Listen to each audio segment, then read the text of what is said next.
എന്നിവയുടെ സംയുക്ത ആഭിമുഖ്യത്തിൽ നടക്കുന്ന PQE കോഴ്സ് വർക്കിന്റെ 6ാം ദിവസമാണ് ഇന്ന്.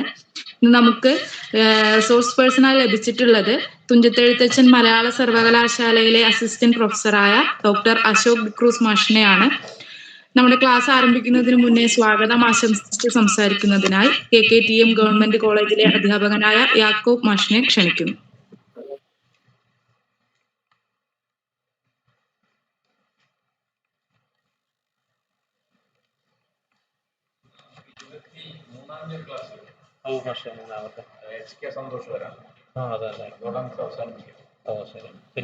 യാക്കോബ് മാഷെ മൈക്ക് ഒന്ന് ഓണാക്കാം, മ്യൂട്ട് ആണല്ലോ. അസൈൻമെന്റ് പണികളും എല്ലാവർക്കും സ്വാഗതം. KKTM ഗവൺമെന്റ് കോളേജ് മലയാള വിഭാഗവും IQSയും റിസർച്ച് കമ്മിറ്റിയും സംയുക്തമായി നടത്തുന്ന PQE കോഴ്സ് വർക്ക് ക്ലാസ്സിലേക്ക് ഏവർക്കും സ്വാഗതം. ഇന്ന് നമ്മളോട് സംസാരിക്കുന്നത് ഗവേഷണ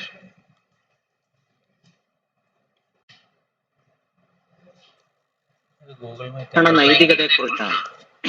റിസർച്ച് ആൻഡ് പബ്ലിക്കേഷൻ എത്തിക്സ്, അതേപോലെ തന്നെ ഫിലോസഫി ആൻഡ് തുടങ്ങിയ മേഖലകളുമായി ബന്ധപ്പെട്ടുകൊണ്ട് മലയാളത്തിൽ ഒറ്റയടിക്ക് പറഞ്ഞാൽ ഗവേഷണത്തിന്റെ നൈതികത എന്നൊരാശയം ആയിട്ട് അതിനെ കണക്കുകൂട്ടാം. ആ ഒരു മേഖലയെക്കുറിച്ചാണ് ഇന്ന് പ്രധാനമായിട്ടും സംസാരിക്കുന്നത്. ഒരുപക്ഷെ ഇന്ന് ഗവേഷണ മേഖലയിൽ ഏറെ ശ്രദ്ധിക്കപ്പെടുന്ന ഒരു ഘടകമാണ്, അല്ലെങ്കിൽ ഏറെ ചർച്ച ചെയ്യപ്പെടുന്ന ഒരു ഘടകമാണ് ഈ നൈതികത എന്നൊക്കെ പറയുന്ന ആശയം, പ്രത്യേകിച്ച് പ്രസിദ്ധീകരണത്തിന്റെ ഒക്കെ മേഖലയിൽ. അപ്പൊ ഈ വിഷയത്തില് മലയാളത്തിൽ ഏറെ അധികം എഴുതുകയും അതിനെക്കുറിച്ച് സംസാരിക്കുകയും ചെയ്യുന്ന പ്രധാനപ്പെട്ട ഒരു വ്യക്തിയാണ് ഇന്ന് നമ്മളോട് സംസാരിക്കുന്നത്. പക്ഷെ നിങ്ങൾക്ക് എല്ലാവർക്കും അറിയാവുന്ന ആളാണ്, മലയാളം യൂണിവേഴ്സിറ്റിയിലെ അസിസ്റ്റന്റ് പ്രൊഫസറായ അശോക് ഡിക്രൂസ് സാറാണ് നമ്മളോട് ഈ വിഷയത്തെക്കുറിച്ച് സംസാരിക്കുന്നത്. അപ്പൊ സാറിനെ സ്വാഗതം ചെയ്യുക എന്നുള്ളതാണ് എന്നിൽ നിക്ഷിപ്തമായിരിക്കുന്ന കർത്തവ്യം. പക്ഷേ സാറിനെ കുറിച്ച് ഈ ഗ്രൂപ്പിലെ ഗവേഷണം ചെയ്യുന്നവർക്കെല്ലാം അറിയാം എന്നാണ് ഞാൻ വിചാരിക്കുന്നത്. മലയാള സാഹിത്യത്തിന്റെ വിവിധ മേഖലകളിൽ നോവല്, അതേപോലെ തന്നെ ബാലസാഹിത്യം തുടങ്ങിയ മേഖലകളിലെല്ലാം എഴുതുന്ന, സർഗാത്മകമായിട്ടും അക്കാഡമിക്കായിട്ടും എഴുതുന്ന ഒരാളാണ് അശോക് ഡിക്രൂസ് സാറ്. ഗവേഷണവുമായി ബന്ധപ്പെടുത്തി അടുത്ത കാലത്ത് ശ്രദ്ധിക്കപ്പെട്ട 3-4 പുസ്തകങ്ങൾ അദ്ദേഹത്തിൻ്റെതായിട്ടുണ്ട്. ഒരുപക്ഷെ ഗവേഷണം തുടങ്ങുന്നവർക്ക് വളരെ ലളിതമായ രീതിയിലും എന്നാൽ ആഴത്തിലും ഗവേഷണ മേഖലയെ പരിചയപ്പെടുത്തുന്ന എഴുത്ത്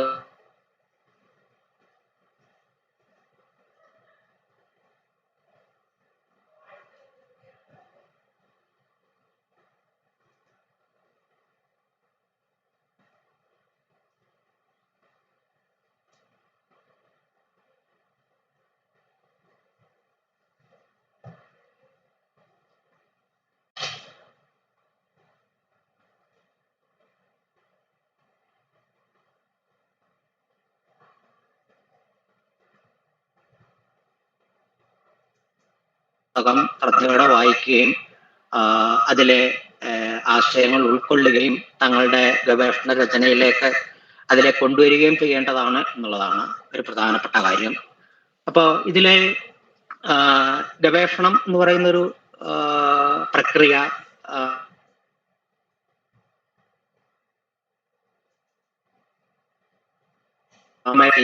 എങ്ങനെയാണ് രൂപപ്പെടേണ്ടത് എന്നുള്ള ചർച്ചയും അതിൻ്റെ ഒരു ഭാവിയും ഇതുമായി ബന്ധപ്പെടുത്തി നമ്മൾ ആലോചിക്കേണ്ടതാണ്. പ്രത്യേകിച്ച് ഇന്ന് ഗവേഷണമൊക്കെ AI ബന്ധപ്പെടുത്തി, ആർട്ടിഫിഷ്യൽ ഇന്റലിജൻസുമായിട്ട് ബന്ധപ്പെടുത്തിയൊക്കെ വളരെ പുതിയതും അല്ലെങ്കിൽ ഇതുവരെ സങ്കല്പിക്കാനാവാത്ത രീതിയിലേക്ക് മാറിക്കൊണ്ടിരിക്കുകയാണ്. അപ്പൊ ആ ഒരു കാലത്ത് ഗവേഷണത്തിന്റെ നൈതികത, പ്രത്യേകിച്ച് അടുത്ത കാലത്ത് കേട്ടൊരു വാർത്ത തന്നെ ശ്രദ്ധേയമാണ്. നോവൽ വരെ ChatGPT എഴുതുന്നൊരു കാലഘട്ടമാണ്. അപ്പൊ ChatGPT പോലെയുള്ള പിന്നെ AI ഉപകരണങ്ങള് സർഗാത്മക മേഖലയിലേക്ക് വരെ കടന്നു വരികയും മനുഷ്യന്റെ വികാരങ്ങൾ വരെ മനസ്സിലാക്കുകയൊക്കെ ചെയ്യുന്നൊരു കാലഘട്ടത്തിൽ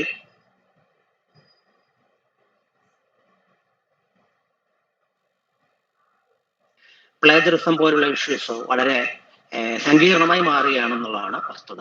അപ്പൊ അത്തരം ഒരു ഘട്ടത്തില് മലയാളത്തിന്റെ ഒക്കെ ഒരു ഗവേഷണത്തിന്റെ ചിട്ട അല്ലെങ്കിൽ അതിന്റെ ഒരു സ്വഭാവം എങ്ങനെയായിരിക്കണം എന്നുള്ളതിനെ കുറിച്ചുകൂടി ഇതുമായി ബന്ധപ്പെടുത്തി നമ്മുടെ ആലോചനകൾ ഉണ്ടാകരുന്നത്.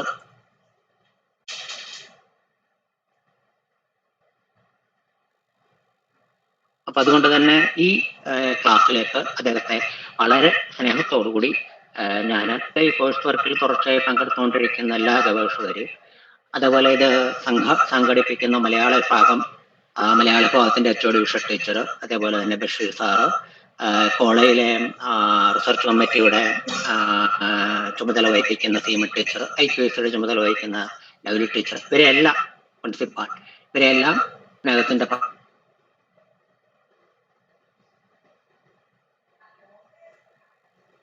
ഭാഷയില് സ്വാഗതം ചെയ്തുകൊണ്ട് ഞാൻ എന്റെ വാക്കുകൾ അവസാനിപ്പിക്കുന്നു. ഒരിക്കൽ കൂടി അശോക് സാറിനെയും സ്വാഗതം ചെയ്യുന്നു. നന്ദി.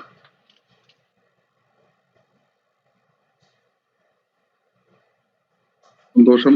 യാക്കൂബ് മാഷിന്റെ നല്ല വാക്കുകൾക്ക് സന്തോഷം.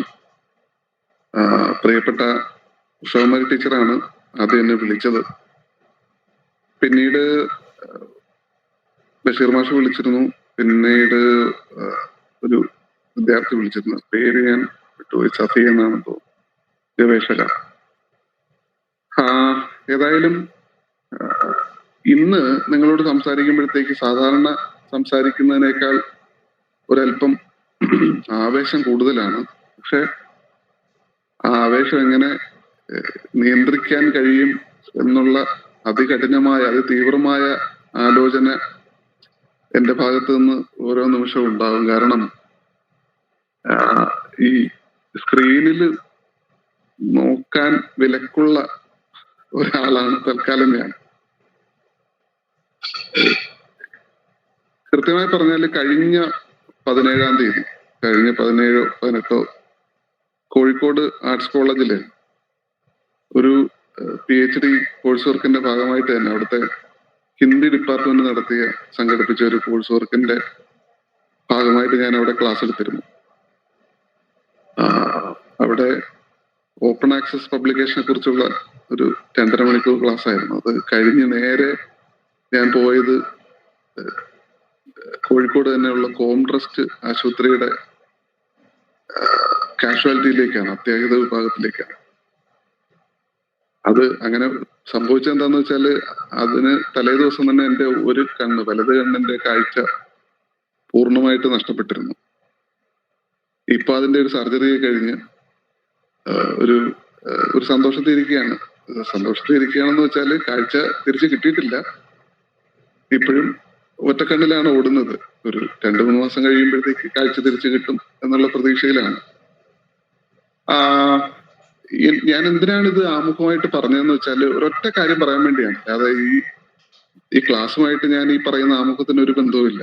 ഒരൊറ്റ കാര്യം നിങ്ങളുടെ ശ്രദ്ധയിൽപ്പെടുത്താൻ വേണ്ടിയാണ് ഞാനത് നോക്കിയുണ്ട്. ഞാന് പിന്നെ കഴിഞ്ഞ മാസം നേരത്തെ സൂചിപ്പിച്ചല്ലോ, മേഘന്ത ആർട്സ് കോളേജിൽ ക്ലാസ് എടുത്ത് അവസാനിപ്പിച്ചപ്പോ പറഞ്ഞ വാചകം കൊണ്ട് തുടങ്ങാമെന്ന് കരുതുന്നു. അന്ന് എന്നെ കേട്ടിരുന്ന ആരെങ്കിലും ഈ കൂട്ടത്തിലുണ്ടോ എന്ന് എനിക്കറിയില്ല. എനിക്ക് പറയാനുള്ള ഇത്രയേ ഉള്ളൂ, നിങ്ങൾക്ക് എന്തെങ്കിലും ചെയ്യാൻ കഴിയുമെങ്കിൽ അത് നിങ്ങൾ ചെയ്യുക.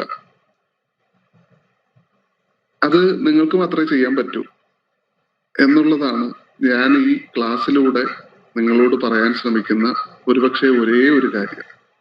എനിക്ക് വേണമെങ്കിൽ ഇന്ന് മതിയാകുവോളം ന്യായീകരണങ്ങളുണ്ട് ഈ ക്ലാസ് എടുക്കാതിരിക്കാൻ, അല്ലെങ്കിൽ നിങ്ങളുമായിട്ട് ഇങ്ങനെ സംസാരിക്കാതിരിക്കാൻ. എനിക്ക് എൻ്റെതായ ഒരുപാട് കാരണങ്ങളുണ്ട്, ഒന്നിലേറെ കാരണങ്ങളുണ്ട്. പക്ഷെ എനിക്കറിയാം, ഒരു പരിപാടി സംഘടിപ്പിക്കുമ്പോൾ അതിന്റെ പിന്നിലുള്ള ഒരു എഫർട്ട്, അത് പെട്ടെന്ന് ഒരാളെ മാറ്റി വെച്ചിട്ട് പകരം വേറൊരാളെ അവിടെ കൊണ്ടുവരിക എന്നൊക്കെ ഉള്ളത് സാധാരണ സംഭവിക്കാറുള്ള കാര്യമാണ്. പക്ഷെ ഞാൻ പറഞ്ഞു വരുന്നത്, നിങ്ങൾക്ക് ചെയ്യാൻ പറ്റുന്ന കാര്യമാണെങ്കിൽ അത് നിങ്ങൾ ചെയ്യുക, അത് ചെയ്യണം. അതിന് PhD ആണെങ്കിൽ ശരി, കോഴ്സ് വർക്കിന് അനുബന്ധിച്ചുള്ള കാര്യമാണെങ്കിൽ ശരി, അതല്ല നിങ്ങളുടെ ഡിപ്പാർട്ട്മെന്റില്, നിങ്ങളുടെ ഗവേഷണ കേന്ദ്രത്തിലെ എന്തെങ്കിലും ആവശ്യമാണെങ്കിൽ ശരി, നിങ്ങൾക്ക് ചെയ്യാൻ പറ്റുന്നതാണെങ്കിൽ നിങ്ങൾ ചെയ്യുക. അതിനകത്തൊരു ഉപേക്ഷ വിചാരിക്കരുത്. ഒരുപക്ഷെ ഈ ഒരൊറ്റ കാര്യമായിരിക്കും എനിക്കിന്ന് നിങ്ങളോട് പറയാനുള്ള ഏറ്റവും പ്രധാനപ്പെട്ട കാര്യം. ശരി, അപ്പോ നമുക്ക് വിഷയത്തിലേക്ക് വരാം. ഞാനൊരു ഒരു പ്രത്യേക മാനസികാവസ്ഥ ഇരിക്കുന്നുണ്ട്. ഒരു പക്ഷെ നിങ്ങൾ എന്നെ ഈ ഒരു വിധത്തില് ഇങ്ങനെ എത്ര പേര് കണ്ടിട്ടുണ്ടാവും എനിക്കറിയില്ല. ഈ രൂപത്തിലൊക്കെ ഒരു സെൻ കഥ പറഞ്ഞിട്ട് തുടങ്ങാമെന്ന് കരുതുന്നു. നമ്മുടെ ക്ലാസ്സിലേക്ക് വരാമെന്ന് കരുതുന്നു. ഒരു മിനിറ്റ് സാറ് വേണമെങ്കിൽ ക്യാമറ ഓഫ് ചെയ്തോളൂ. സാറിന് അത് നോക്കാതിരിക്കാൻ പ്രേരണയാവും. സാർ ക്യാമറ ഓഫ് ചെയ്യും. കുഴപ്പമില്ല ടീച്ചർ, ഞാൻ അതിലേക്കല്ല നോക്കുന്നത്. ഞാനിവിടെ കവർ ചെയ്ത് വെച്ചിട്ടുണ്ട്. ഞാൻ ഈ ഓട്ടത്തിനിടയ്ക്ക് എങ്ങനെ സംഭവിക്കുന്നേ ഉള്ളൂ. ഞാനത് പിന്നെ പരമാവധി നോക്കാതിരിക്കാൻ ശ്രമിക്കുന്നുണ്ട്. പിന്നെ മകൻ എനിക്ക് വേണ്ടി ഒരു ബദൽ സംവിധാനം ക്രമീകരിച്ചുകൊണ്ടിരിക്കുകയാണ് ലാപ്ടോപ്പിൽ. അത് വന്നു കഴിഞ്ഞാൽ ഉടനെ ഞാൻ അതിലേക്ക് സ്വിച്ച് ചെയ്തോളാം. അപ്പോ പിന്നെ നിങ്ങൾ എന്റെ കണ്ണിന്റെ കാര്യം, എന്റെ അവസ്ഥയെ കുറിച്ച് ഒന്നും ദയവ് ചെയ്തിപ്പോ ആലോചിക്കരുത്. നമുക്ക് ഫിലോസഫിയെ കുറിച്ച്, എത്തിക്സിനെ കുറിച്ചൊക്കെ നമുക്ക് നിങ്ങൾ വേറൊന്നും ആലോചിക്കരുത്. ഞാനിത് പറഞ്ഞത് ഈ ഒരൊറ്റ കാര്യം പറയാൻ വേണ്ടിയാണ്. നിങ്ങൾക്ക് ചെയ്യാൻ പറ്റുന്ന കാര്യം നിങ്ങളത് ചെയ്യുക. ഓക്കെ, ഞാനൊന്ന് ജോയിൻ ചെയ്യും.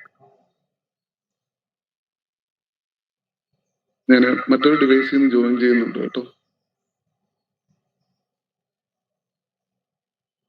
ചെയ്തോ.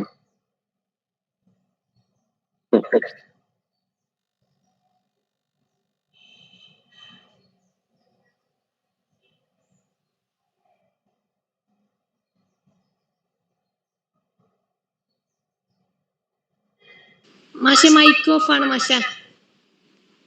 മാഷെ മൈക്ക് ഓഫ് ആണ്. ഇപ്പൊ കേൾക്കാമോ? കേൾക്കാം മാഷെ. ഓക്കെ, ശരി. അപ്പൊ ഞാൻ ഈ സ്ക്രീനിന്റെ ഒരു സ്ക്രീൻ ദർശനം പരമാവധി ഒഴിവാക്കാൻ വേണ്ടി മോനൊരു സംവിധാനം ചെയ്തു തന്നതാണ്. അപ്പോ അതിന്റെ ഒരു കുഷനും കൂടി ഉണ്ട് ഇപ്പൊ. അപ്പൊ ഞാൻ ഒരു സെൻ കഥ പറഞ്ഞിട്ട് തുടങ്ങാമെന്ന് കരുതുന്നു. ഞാൻ ഈ നമ്മുടെ ഫിലോസഫി ക്ലാസ്സിലേക്ക് കടക്കുന്നതിന് മുമ്പ് നിങ്ങൾ കേട്ടിട്ടുള്ള കഥയായിരിക്കും. ഒരു സ്ത്രീ എപ്പോഴും വിഷമിച്ച് കരഞ്ഞുകൊണ്ടിരിക്കുന്ന ഒരു സ്ത്രീയെ കുറിച്ച് നിങ്ങൾ കേട്ടിട്ടുണ്ടാവും. ഈ സെൻ ഗുരുക്കന്മാരൊക്കെ പറയുന്ന കഥകളാണ്. കഥയിൽ എന്തെങ്കിലുമൊക്കെ ഉണ്ടാവുമല്ലോ. എപ്പോഴും കരഞ്ഞുകൊണ്ടിരിക്കുന്ന ഒരു സ്ത്രീ. അവര് കരയുന്നത് അവരുടെ 2 പെൺമക്കളെ ഓർത്തിട്ടാണ് കരയുന്നത്. പെൺമക്കളെ ഓർത്ത് സാധാരണ പിന്നെ നമ്മുടെ നാട്ടിൻപുറത്തൊക്കെ കരയുന്നതിലുള്ള കരച്ചിലില്ല. ഒരു മകൾക്ക് പൂ വിൽക്കുന്നതാണ് ജോലി, പൂ കൃഷി ചെയ്യുന്നതാണ് ജോലി. മറ്റൊരു മകൾക്ക് പപ്പടത്തിന്റെ ബിസിനസ്സാണ്. അപ്പോ ഒന്നുകിൽ മഴയായിരിക്കും അല്ലെങ്കിൽ വെയിലായിരിക്കും. ഈ മഴ വരുമ്പോ ഈ പപ്പടം വിൽക്കുന്ന ആ മകളെ ഓർത്തിട്ടാണ് ഈ അമ്മ വിഷമിക്കുന്നത്, കരയുന്നത്. പിന്നെ നല്ല വെയിൽ വരുമ്പോഴത്തേക്ക് ഈ പൂക്കളെല്ലാം, പൂ കൃഷി ചെയ്തതെല്ലാം വാടിപ്പോകുമല്ലോ എന്നോർത്തിട്ട് പൂക്കാരിയായിട്ടുള്ള മകളെ ഓർത്ത് അമ്മ വിഷമിക്കാറുണ്ട്. അപ്പൊ ഒരിക്കലും ഈ സെൻഗുരു ഇത് കണ്ടിട്ട് ഈ അമ്മയോട് ചോദിച്ചു, നിങ്ങൾക്ക് തിരിച്ചൊന്ന് ആലോചിച്ചൂടെ, നിങ്ങൾക്ക് മറ്റൊരു തരത്തിൽ ആലോചിച്ചൂടെ? അതായത് ഈ മഴ പെയ്യുന്നത് ആ പൂക്കാരിയായ മകൾക്ക് ഒരു നന്മയാണല്ലോ, ഒരു നല്ല കാര്യമാണല്ലോ. അതുപോലെ ഈ വെയിൽ വരുന്നത് പപ്പടം വിൽക്കുന്ന ആ പെൺകുട്ടിയെ സംബന്ധിച്ചോളം അത് പപ്പടം ഉണങ്ങാനൊക്കെ ആയിട്ട് അനുഗ്രഹമാണ്. നിങ്ങൾക്ക് അങ്ങനെ ഒന്ന് ആലോചിച്ചൂടെ, അങ്ങനെ ഒന്ന് സ്വിച്ച് ചെയ്ത് ആലോചിച്ചൂടെ എന്ന് ഈ സെൻഗുരു ചോദിച്ചു. ഞാൻ ഈ കഥ പറഞ്ഞ എന്തിനാണെന്ന് നിങ്ങൾക്ക് വല്ലതും മനസ്സിലായിട്ടുണ്ടാവും. ഇനിയിപ്പോ അഥവാ ആർക്കും മനസ്സിലായി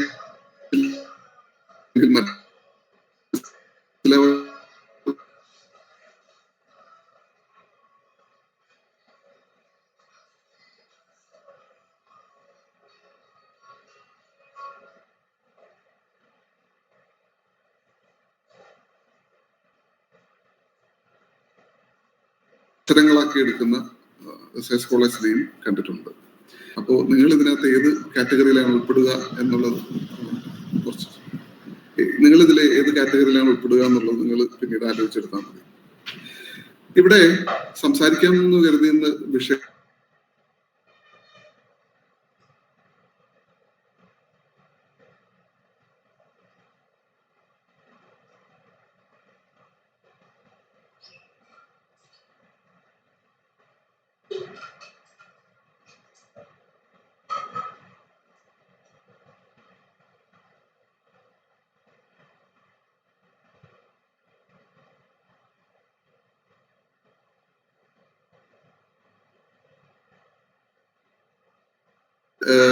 പിന്തുടരണം, അല്ലെങ്കിൽ ഈ കോഴ്സ് വർക്കിന്റെ ഇടയിൽ നിങ്ങൾ ഇത്തരം ഒരു പരീക്ഷ എഴുതിയേ പറ്റൂ, മാൻഡേറ്ററി പേപ്പറാക്കി UGC സങ്കല്പിച്ചിരിക്കുന്ന ഒരു പേപ്പറാണ് ഈ പബ്ലിക്കേഷൻ ആൻഡ് എത്തിക്സ് എന്ന് പറയുന്ന, റിസർച്ച് പബ്ലിക്കേഷൻ ആൻഡ് എത്തിക്സ് എന്ന് പറയുന്ന ഈ പേപ്പർ.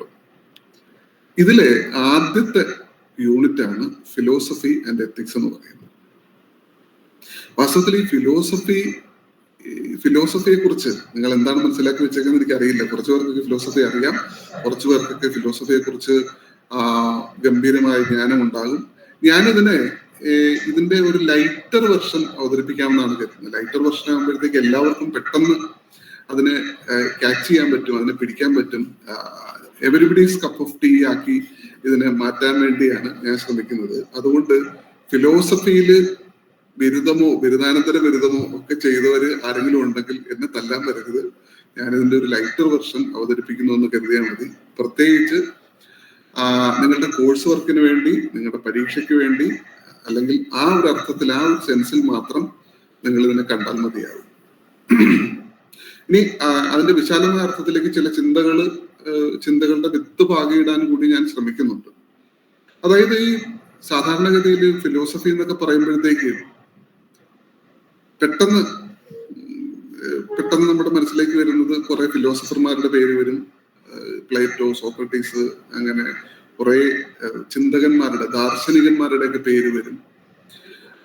ഇതിന്റെ ഈ ഫിലോസോഫിയ എന്നൊക്കെ പറഞ്ഞ് രണ്ട് വാക്കുകൾ, രണ്ട് ഗ്രീക്ക് പദങ്ങളെ തമ്മിൽ കൂട്ടി യോജിപ്പിച്ചിട്ടാണ് ഫിലോസഫി എന്ന പ്രയോഗം ഉണ്ടായിരിക്കുന്നത് എന്നൊക്കെ ഉള്ളത് നിങ്ങളുടെ മനസ്സിൽ വരാം. എവിടെന്നെങ്കിലുമൊക്കെ അത് കയറിക്കൂടിയിട്ടുണ്ടാവും. ഫിലോ എന്ന് പറഞ്ഞാല് ലവ് എന്നാണ് അതിന്റെ അർത്ഥം, സോഫിയ എന്ന് പറഞ്ഞാൽ വിസ്ഡം എന്നാണ് അർത്ഥം എന്നൊക്കെ പറഞ്ഞിട്ടുള്ള ചില ടെക്നിക്കൽ ടേംസ് ഇതിനോടൊക്കെ നിങ്ങൾക്ക് എവിടെന്നെങ്കിലും ഒക്കെ കിട്ടിയിട്ടുണ്ടാവും. ഫിലോസഫി നമ്മൾ അങ്ങനെയാണല്ലോ നോക്കി കണ്ടുകൊണ്ടിരിക്കുന്നത് ഇത്രയും കാലമായിട്ട്. വാസ്തവത്തില് ഈ ടെക്നിക്കൽ ടൈം പറയുന്നതിനകത്ത് തന്നെ ഒരു ചെറിയ പ്രശ്നമുണ്ട്. ആ ചെറിയ പ്രശ്നത്തിലേക്ക് വരുത്താൻ വേണ്ടി ഞാനൊരു സാധനം ചോദിക്കുക എന്ന് പറഞ്ഞാൽ, നമുക്കെല്ലാവർക്കും അറിയാം, എന്നാലും ഞാൻ ഒരു രസത്തിന് വേണ്ടി ചോദിക്കുക എന്ന് പറഞ്ഞാല്, നമുക്കെല്ലാവർക്കും PhD എന്നതിന്റെ ഫുൾ ഫോം അറിയാമല്ലോ.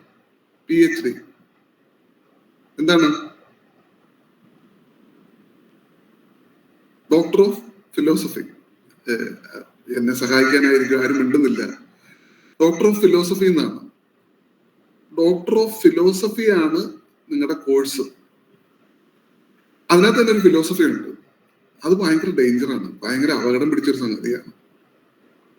ഈ ഫിലോസഫി എന്താണെന്ന് മനസ്സിലാക്കി കഴിഞ്ഞാൽ ഈ PhD നമുക്ക് പെട്ടെന്ന് ഡീകോഡ് ചെയ്തെടുക്കാൻ പറ്റും.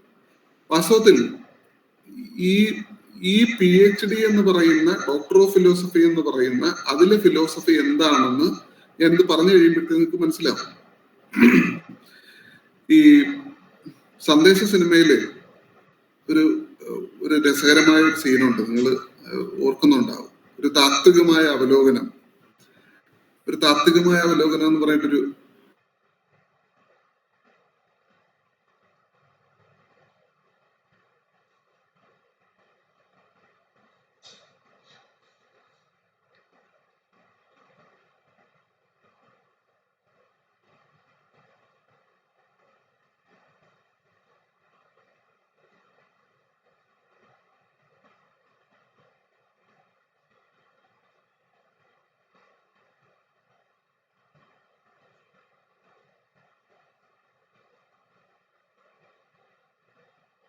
വേറൊരു വഴിക്ക് പോകരുത്, രാഷ്ട്രീയം വേറൊരു വഴിക്കും പോകരുത്. ആ ഒരു താത്വിക അവലോകനം ഒരു ചെറിയ ഒരു രസത്തിന് വേണ്ടി ഒന്ന് കണ്ടിട്ട് വരാം.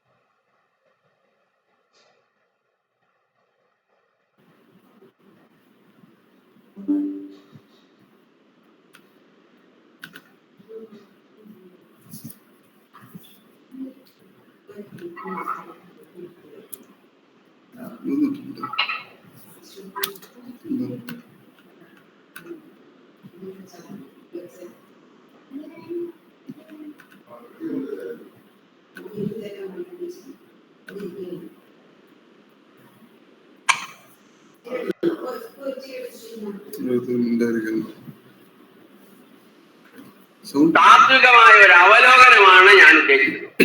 ഒന്ന്, വിഘടനവാദികളും പ്രതിക്രിയാവാദികളും പ്രഥമദൃഷ്ട്യാ അകൽച്ചയിലായിരുന്നെങ്കിലും അവർക്കിടയിലുള്ള അന്തർധാര സജീവമായിരുന്നു എന്ന് വേണം കരുതാൻ. ഒന്ന്, ബൂർഷ്വാസികളും തക്കം പാർത്തിരിക്കുകയായിരുന്നു. അങ്ങനെയാണ് തെരഞ്ഞെടുപ്പ് നമുക്ക് പ്രതികൂലമായി ഭവിച്ചത്. അതാണ് പ്രശ്നം. മനസ്സിലായില്ല. അതായത് വർഗാധിപത്യവും കൊളോണിയലിസ്റ്റ് ചിന്താ സരണികളും റാഡിക്കലായിട്ടൊരു മാറ്റമല്ല. ഇപ്പൊ മനസ്സിലായി എന്തുകൊണ്ട് നമ്മൾ തോറ്റു എന്നുള്ളത്. ലളിതമായിട്ട് പറഞ്ഞാൽ എന്താ, ഈ പ്രതിക്രിയാവാദവും കൊളോണിയലിസം എന്നൊക്കെ പറഞ്ഞു വെറുതെ കൺഫ്യൂഷൻ ഉണ്ടാക്കുന്നതിന് ഉത്തമം ഉണ്ടായിരിക്കും. ഷെഡ്യൂൾ ക്ലാസ്സിൽ നിന്ന് കൃത്യമായി വരാത്തതുകൊണ്ട് നിനക്കൊന്ന് മനസ്സിലാവാം. ഓട്ടോപള്ളിക്ക് മനസ്സിലായി എങ്കിലും പറഞ്ഞു തന്നാട്ടെ, നമ്മൾ എന്തുകൊണ്ട് തോറ്റു? കുമാരപിള്ള സാറ് നമ്മുടെ താത്വിക ആചാര്യനാണ്. തൽക്കാലം അദ്ദേഹം പറയുന്നത് നമ്മൾ കേട്ടാണ്.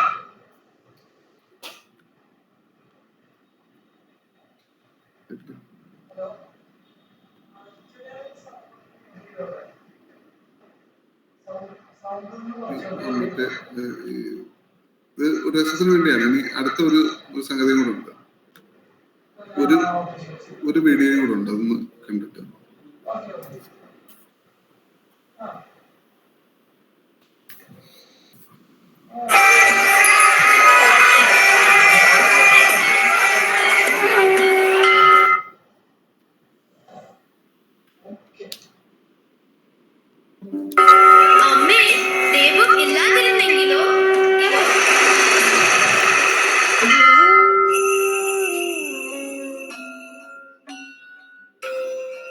ഇത്ര ഉയരത്തിൽ ഭയം ആരില്ലാതാക്കും? വിളകൾ ആരുണ്ടാക്കും? എക്സാം ആര് ജയിപ്പിക്കും?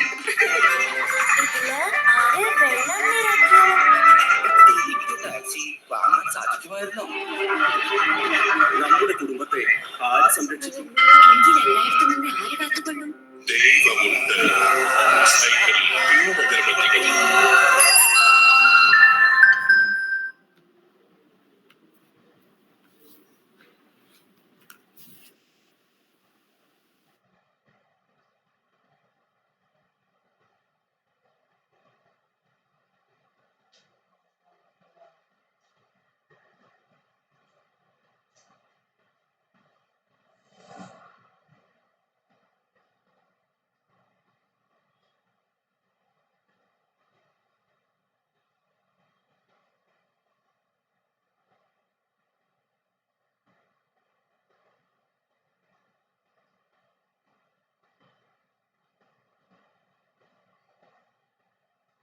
ഫിലോസഫി നോൺസെൻസ് ആണ് ഞാൻ പറയുന്നില്ല.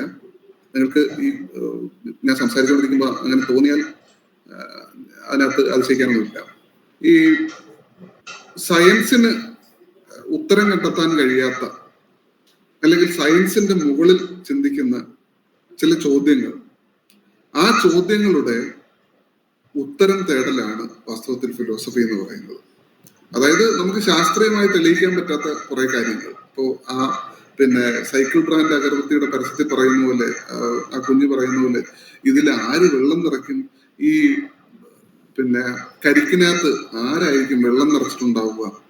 ഇത് വേണമെങ്കിൽ ഒരു അന്വേഷണ വിഷയമാണ്. അതുപോലെ ദൈവമുണ്ടോ എന്നൊക്കെ ചോദിച്ചു കഴിഞ്ഞാൽ, ദൈവം ഉണ്ടോ ഇല്ലയോ എന്നൊക്കെ ഉള്ള ചോദ്യം ചോദിച്ചു കഴിഞ്ഞാൽ ആ ചോദ്യത്തിന്റെ പിന്നാലെ പോയി തർക്കിച്ച് അതിനകത്ത് വഴക്കുണ്ടാക്കി തല്ലുകൂടി ഓരോരുത്തരുടെ അഭിപ്രായങ്ങളൊക്കെ പങ്കുവയ്ക്കുക എന്നൊക്കെ പറയുന്ന ഭയങ്കര സംഭവങ്ങളൊക്കെയാണ് വാസ്തവത്തിൽ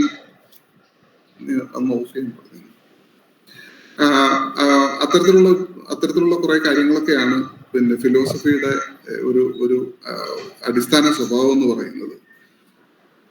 ഞാൻ നേരത്തെ പറഞ്ഞതുപോലെ ഈ ലവ് ഓഫ് വിസ്ഡം എന്നാണ് ഇതിന്റെ വ്യാഖ്യാനമെങ്കിലും ഈ ശാസ്ത്രയുക്തിക്ക് തെളിയിക്കാൻ കഴിയാത്ത ചോദ്യങ്ങളെ തിരിച്ചു മറിച്ചുമൊക്കെ അഡ്രസ് ചെയ്യലാണ് വാസ്തവത്തിൽ ഈ ഫിലോസഫി കൊണ്ട് ആത്യന്തികമായിട്ട് നിർവഹിച്ചു പോരുന്ന ഫിലോസഫിയുടെ ഒരു ധർമ്മം. ഈ അതിൽ തന്നെ സയൻസിന്, ഞാൻ നേരത്തെ പറഞ്ഞല്ലോ, ശാസ്ത്രത്തിന് ഉത്തരം കണ്ടുപിടിക്കാൻ കഴിയാത്ത ചില ചോദ്യങ്ങൾ, അത് നമ്മൾ അടുത്തൊരു സ്റ്റേജ് വരുമ്പോഴത്തേക്ക് പറയും. മെറ്റാഫിസിക്സ് എന്ന് പറഞ്ഞൊരു ഇതിന്റെ ഒരു ബ്രാഞ്ചിനെ കുറിച്ച് പറയുമ്പോഴത്തേക്ക് ഞാൻ പറയാം. ഒരു മെറ്റാഫിസിക്കലായിട്ടുള്ള കാര്യങ്ങളാണ് ഇതിനകത്ത് സംസാരിക്കുന്നത് എന്നുള്ളത് പറയാം. ഈ വാസ്തവത്തില് ഇതിന്റെ ഫിലോസഫി എന്ന് പറയുന്ന ഈ വാക്ക് ഉണ്ടായത് തന്നെ ഫിലോസോഫിയ എന്ന് പറയുന്ന 2 വാക്കുകളിൽ നിന്നാണ് എന്ന് ഞാൻ നേരത്തെ സൂചിപ്പിച്ചു. നമുക്കൊക്കെ അറിയാവുന്നതാണ്. ഈ സോഫിയ എന്ന് പറയുന്ന ഈ വാക്കിന്റെ ശരിക്കുള്ള അർത്ഥം ജ്ഞാനം എന്നാണ്. വിജ്ഞാനം, ജ്ഞാനം. ഇത് ശരിക്കും പറഞ്ഞാൽ അറിവ് അല്ല. അറിവും ജ്ഞാനവും രണ്ടും രണ്ടാണെന്ന് നമുക്കറിയാമല്ലോ. അറിവ് വേറെ, ജ്ഞാനം വേറെ. ഇത് രണ്ടും രണ്ടാണ് എന്നുള്ളത് നിങ്ങൾക്ക് അറിയാമെന്നാണ് ഞാൻ പ്രതീക്ഷിക്കുന്നത്. രണ്ടും എന്താണ് രണ്ടും തമ്മിലുള്ള വ്യത്യാസം എന്ന് വെച്ചാൽ പെട്ടെന്ന് മനസ്സിലാവുന്ന ഒരു ഉദാഹരണം പറയാം. അറിവെന്ന് പറയുന്നത് ഒരു ഭൂപടവും ജ്ഞാനം എന്ന് പറയുന്നത് ആ ഭൂപടം റെപ്രസെന്റ് ചെയ്യുന്ന ആ ഭൂപടം പ്രതിനിധീകരിക്കുന്ന ആ ദേശവുമാണ്, ആ പ്രദേശവുമാണ്. അപ്പൊ ഇത് തമ്മിലുള്ള വ്യത്യാസമാണ്. ഈ വാസ്തവത്തിൽ ഈ അറിവാണ് നമ്മുടെ PhD തീസിലൊക്കെ ഉണ്ടാവാറ്. ഒരു എളുപ്പത്തിനൊരു ഷോർട്ട് കട്ടിന് വേണ്ടി പറഞ്ഞതേ ഉള്ളൂ. നമ്മുടെ PhD തീസിനകത്ത് ഉണ്ടാവുന്നത് അറിവാണ്. അത് വിജ്ഞാനത്തിലേക്ക് എത്തണം എന്നില്ല, ജ്ഞാനത്തിലേക്ക് എത്തണം എന്നില്ല. അതായത് ഒരു ഭൂപടം മാത്രമാണ് PhD തീസിസ്. അങ്ങനെ ഓർത്തിരുന്നാൽ പെട്ടെന്ന് എളുപ്പം മനസ്സിലാവും. ഒരു ഭൂപടമാണ് അറിവ്. ആ ഭൂപടം പ്രതിനിധീകരിക്കുന്ന ആ പ്രദേശം, ആ ദേശമാണ് വാസ്തവത്തിൽ ജ്ഞാനം എന്ന് വേണമെങ്കിൽ നമുക്ക് പറയാം. അപ്പൊ ഈ ജ്ഞാനത്തോടുള്ള വിജ്ഞാനത്തോടുള്ള ഒരു സ്നേഹമാണ്, ഒരു അടുപ്പമാണ്, അല്ലെങ്കിൽ അറിവിനപ്പുറത്തുള്ള ശരിക്കുള്ള വിജ്ഞാനം എന്താണ്, റിയൽ എന്താണ്, ഉണ്മ എന്താണ് എന്നൊരു അന്വേഷണമാണ് വാസ്തവത്തിൽ ഫിലോസഫി നടത്തുന്നത്. സത്യം എന്താണ്, ഉണ്മ എന്താണ്, എന്താണ് ഏറ്റവും ശരിയായ കാര്യം, ഏറ്റവും ശരിയായ ശരി ഏതാണ് എന്ന മട്ടിലൊക്കെയുള്ള അന്വേഷണമാണ് വാസ്തവത്തിൽ ഫിലോസഫി നടത്തുന്നത്. ഇത് ഈ ആദ്യകാലത്ത് പഠിക്കാൻ വേണ്ടി മനുഷ്യര് പഠിക്കാൻ ആഗ്രഹിച്ച, വിജ്ഞാനം സമ്പാദിക്കാൻ വേണ്ടി ആഗ്രഹിച്ച, അത് പണം കൊടുത്തും അല്ലാതെയും സോഫേഴ്സ് എന്ന് പറഞ്ഞിട്ടൊരു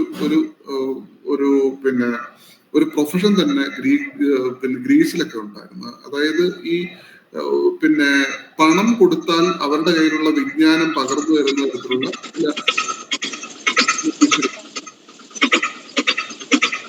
അപ്പൊ അത്തരത്തിലൊക്കെ ഉള്ള സാധ്യതകളൊക്കെ പ്രാചീന ഗ്രീസിലൊക്കെ ഉപയോഗിച്ചുകൊണ്ടിരിക്കുന്നു. മൈക്കം നോക്കിയോ നിലാറാണി? Okay, thank you.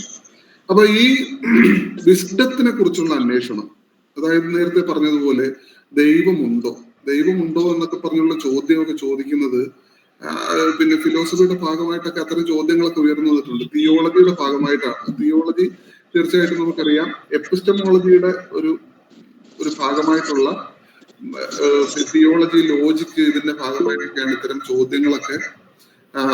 ചോദ്യങ്ങളൊക്കെ ഉയർന്നു വന്നിട്ടുള്ളത്. ദൈവമുണ്ടോ? വാസ്തവത്തിൽ ഈ ദൈവം ഒരു നോൺസെൻസ് ആയിട്ടുള്ള ചോദ്യം ചോദിച്ചു കഴിഞ്ഞാൽ അതിന് നിങ്ങൾ എത്ര ശ്രമിച്ചാലും സെൻസിബിൾ ആയിട്ടുള്ള ഒരു ഉത്തരം കിട്ടില്ല എന്നുള്ളതാണ് അതിന്റെ ഒരു വാസ്തവം. അതായത് നിങ്ങൾ ഒരു നോൺസെൻസ് ആയിട്ടുള്ള ചോദ്യം ചോദിച്ചാൽ അതിന് കിട്ടിക്കൊണ്ടിരിക്കുന്ന ഉത്തരങ്ങളും നോൺസെൻസ് ആയിരിക്കും. എന്തെങ്കിലും സംശയം ഉണ്ടെങ്കിൽ ഏതെങ്കിലും ഒരു PhD തീസിന്റെ പഠന ലക്ഷ്യമെന്ന് ഞാൻ പറയുന്നില്ല, അതിന്റെ ഹൈപ്പോത്തസിസ് എടുത്ത് വായിച്ചു നോക്കുക. ഹൈപ്പോത്തസിസ് മുന്നിൽ കൊടുത്തേക്കുമല്ലോ, ഹൈപ്പോത്തസിസ് എടുത്ത് വായിച്ചു നോക്കുമ്പോൾ ഇതൊക്കെ മനസ്സിലാവും. ചിലത് വളരെ നോൺസെൻസ് ആയിരിക്കും.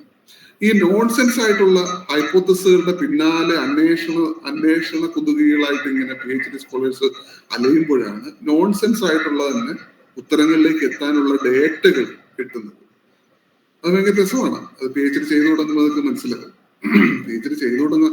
ഞാൻ ഇതിന്റെ ഇടയ്ക്കൂടെ ഒരു കാര്യം പറയാം. ഒരിക്കൽ ഒരു ക്ലാസ് എടുക്കാൻ പോയപ്പോഴത്തേക്ക് എൻ്റെ അടുത്ത് ചോദിച്ചു എന്താണ് വിഷയം കൊടുക്കുക. അപ്പൊ ഞാൻ പെട്ടെന്ന് പറഞ്ഞൊരു വിഷയം ഇതാണ്: how to submit a PhD thesis in 48 hours. ഒരു PhD thesis എങ്ങനെ 48 മണിക്കൂറിനുള്ളിൽ സബ്മിറ്റ് ചെയ്യാം എന്ന് പറഞ്ഞിട്ടൊരു വിഷയമായിരുന്നു ഞാൻ കൊടുത്തത്. അത് ഭയങ്കര ഹിറ്റായി. എനിക്ക് തോന്നുന്നു ഒരു 10-250 പേരിൽ കൂടുതൽ ആ പരിപാടിയിൽ പങ്കെടുത്തു. വേറെ ഒന്നിനുമല്ല, 48 മണിക്കൂറിൽ എങ്ങനെയാണ് ഈ PhD thesis സബ്മിറ്റ് ചെയ്യാൻ പറ്റുക എന്നുള്ളൊരു കേവല കൗതുകം കൊണ്ടാണ്. വാസ്തവത്തിൽ അത്രയും വേണ്ട കേട്ടോ, അത്രയും സമയം വേണ്ട. ശരിക്കും പറഞ്ഞ ഒരു ദിവസമൊക്കെ മതി. ഒരു ദിവസം ഈ ബൈൻഡ് ചെയ്ത ആ തടിയും പുസ്തകം ഉണങ്ങി കിട്ടാൻ വേണ്ടിയുള്ള സമയമാണ്. അല്ലെങ്കിൽ പിന്നെ ഒരു ദിവസത്തെ താഴേക്ക് മതി, ഒരു 4-5 മണിക്കൂറൊക്കെ മതി ഒരു PhD thesis ഒക്കെ ഉണ്ടാക്കാൻ. ഞാൻ ഈ എത്തിക്സിന്റെ ക്ലാസ്സാണ് എടുക്കുന്നത്, എനിക്ക് നല്ല ബോധ്യമുണ്ട് കേട്ടോ. ഞാനത് പറഞ്ഞതേ ഉള്ളൂ. കാരണം നിങ്ങൾക്കൊക്കെ അറിയാമായിരിക്കും, ഈ ജനിയെ കുറിച്ചൊക്കെ നിങ്ങൾക്ക് അറിയാമായിരിക്കും. എന്നേക്കാൾ കൂടുതൽ നിങ്ങൾ ജനിയെ ഉപയോഗിക്കുന്നുണ്ടായിരിക്കും.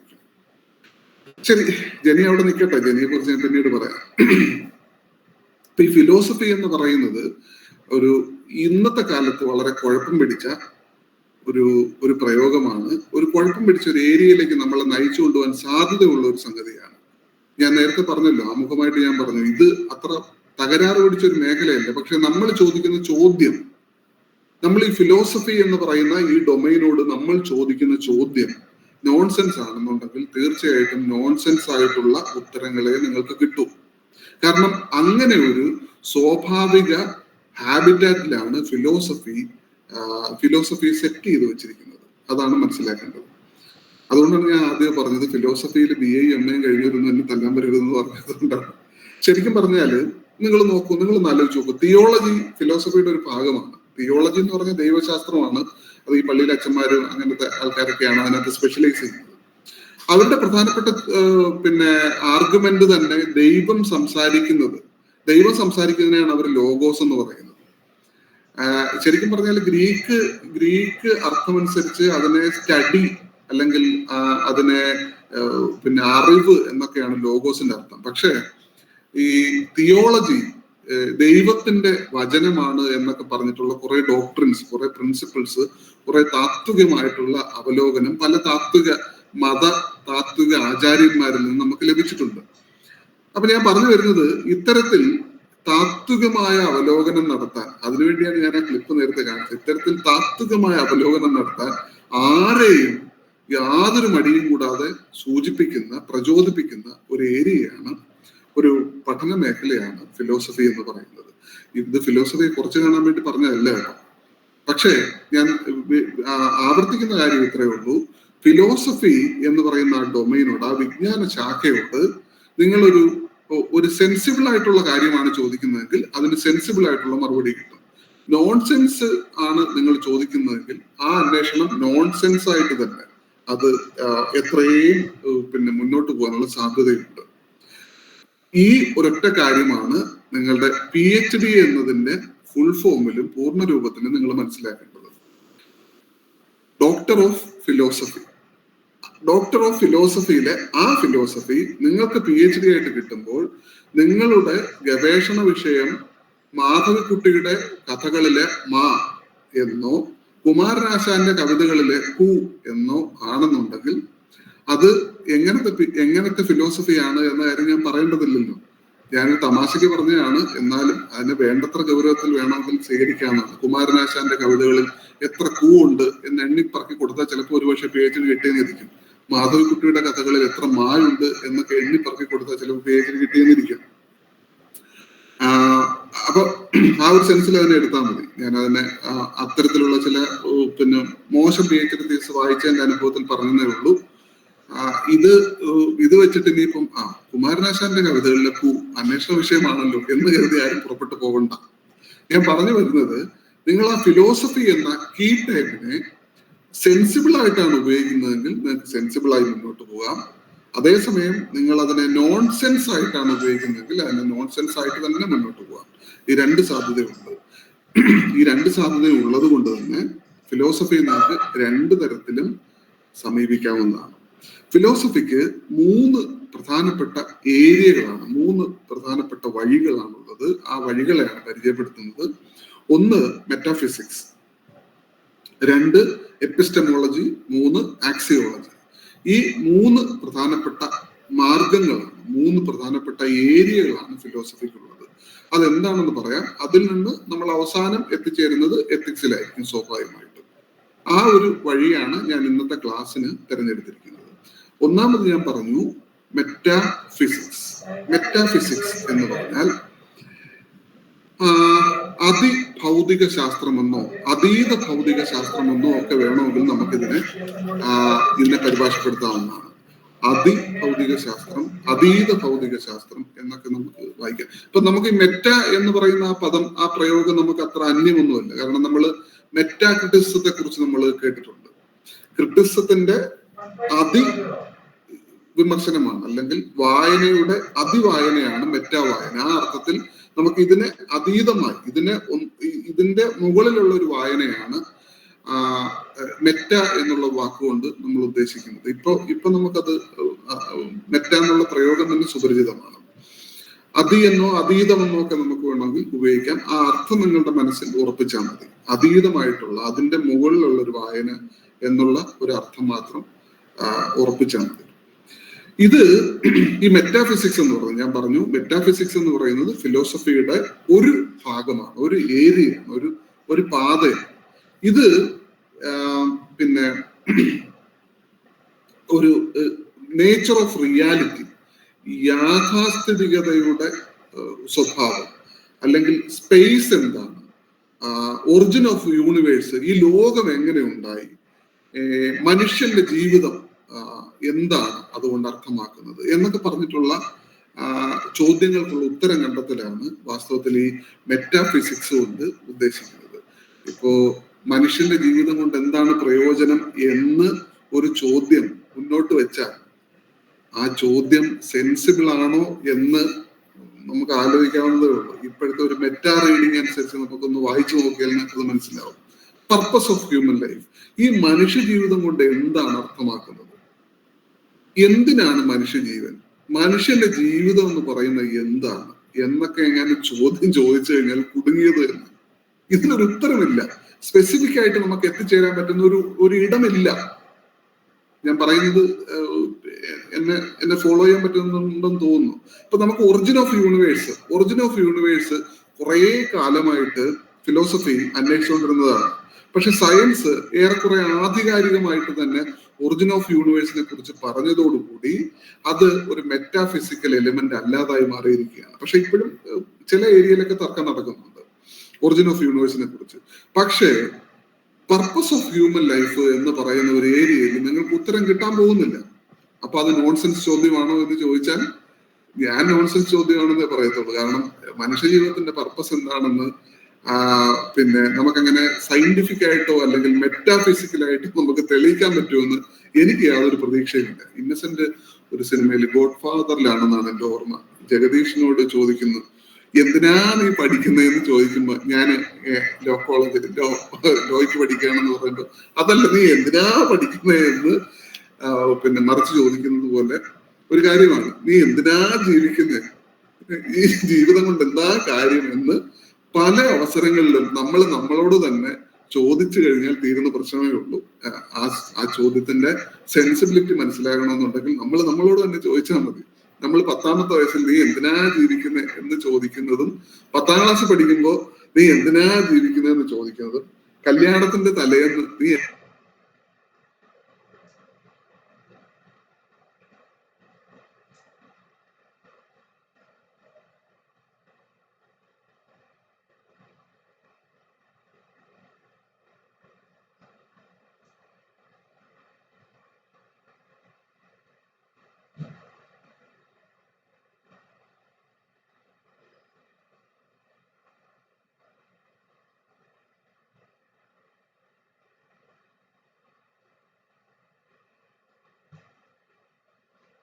നിങ്ങൾ PhD ആണെന്ന് പറയുമ്പോൾ തന്നെ എന്തായി കഴിയാറായോ?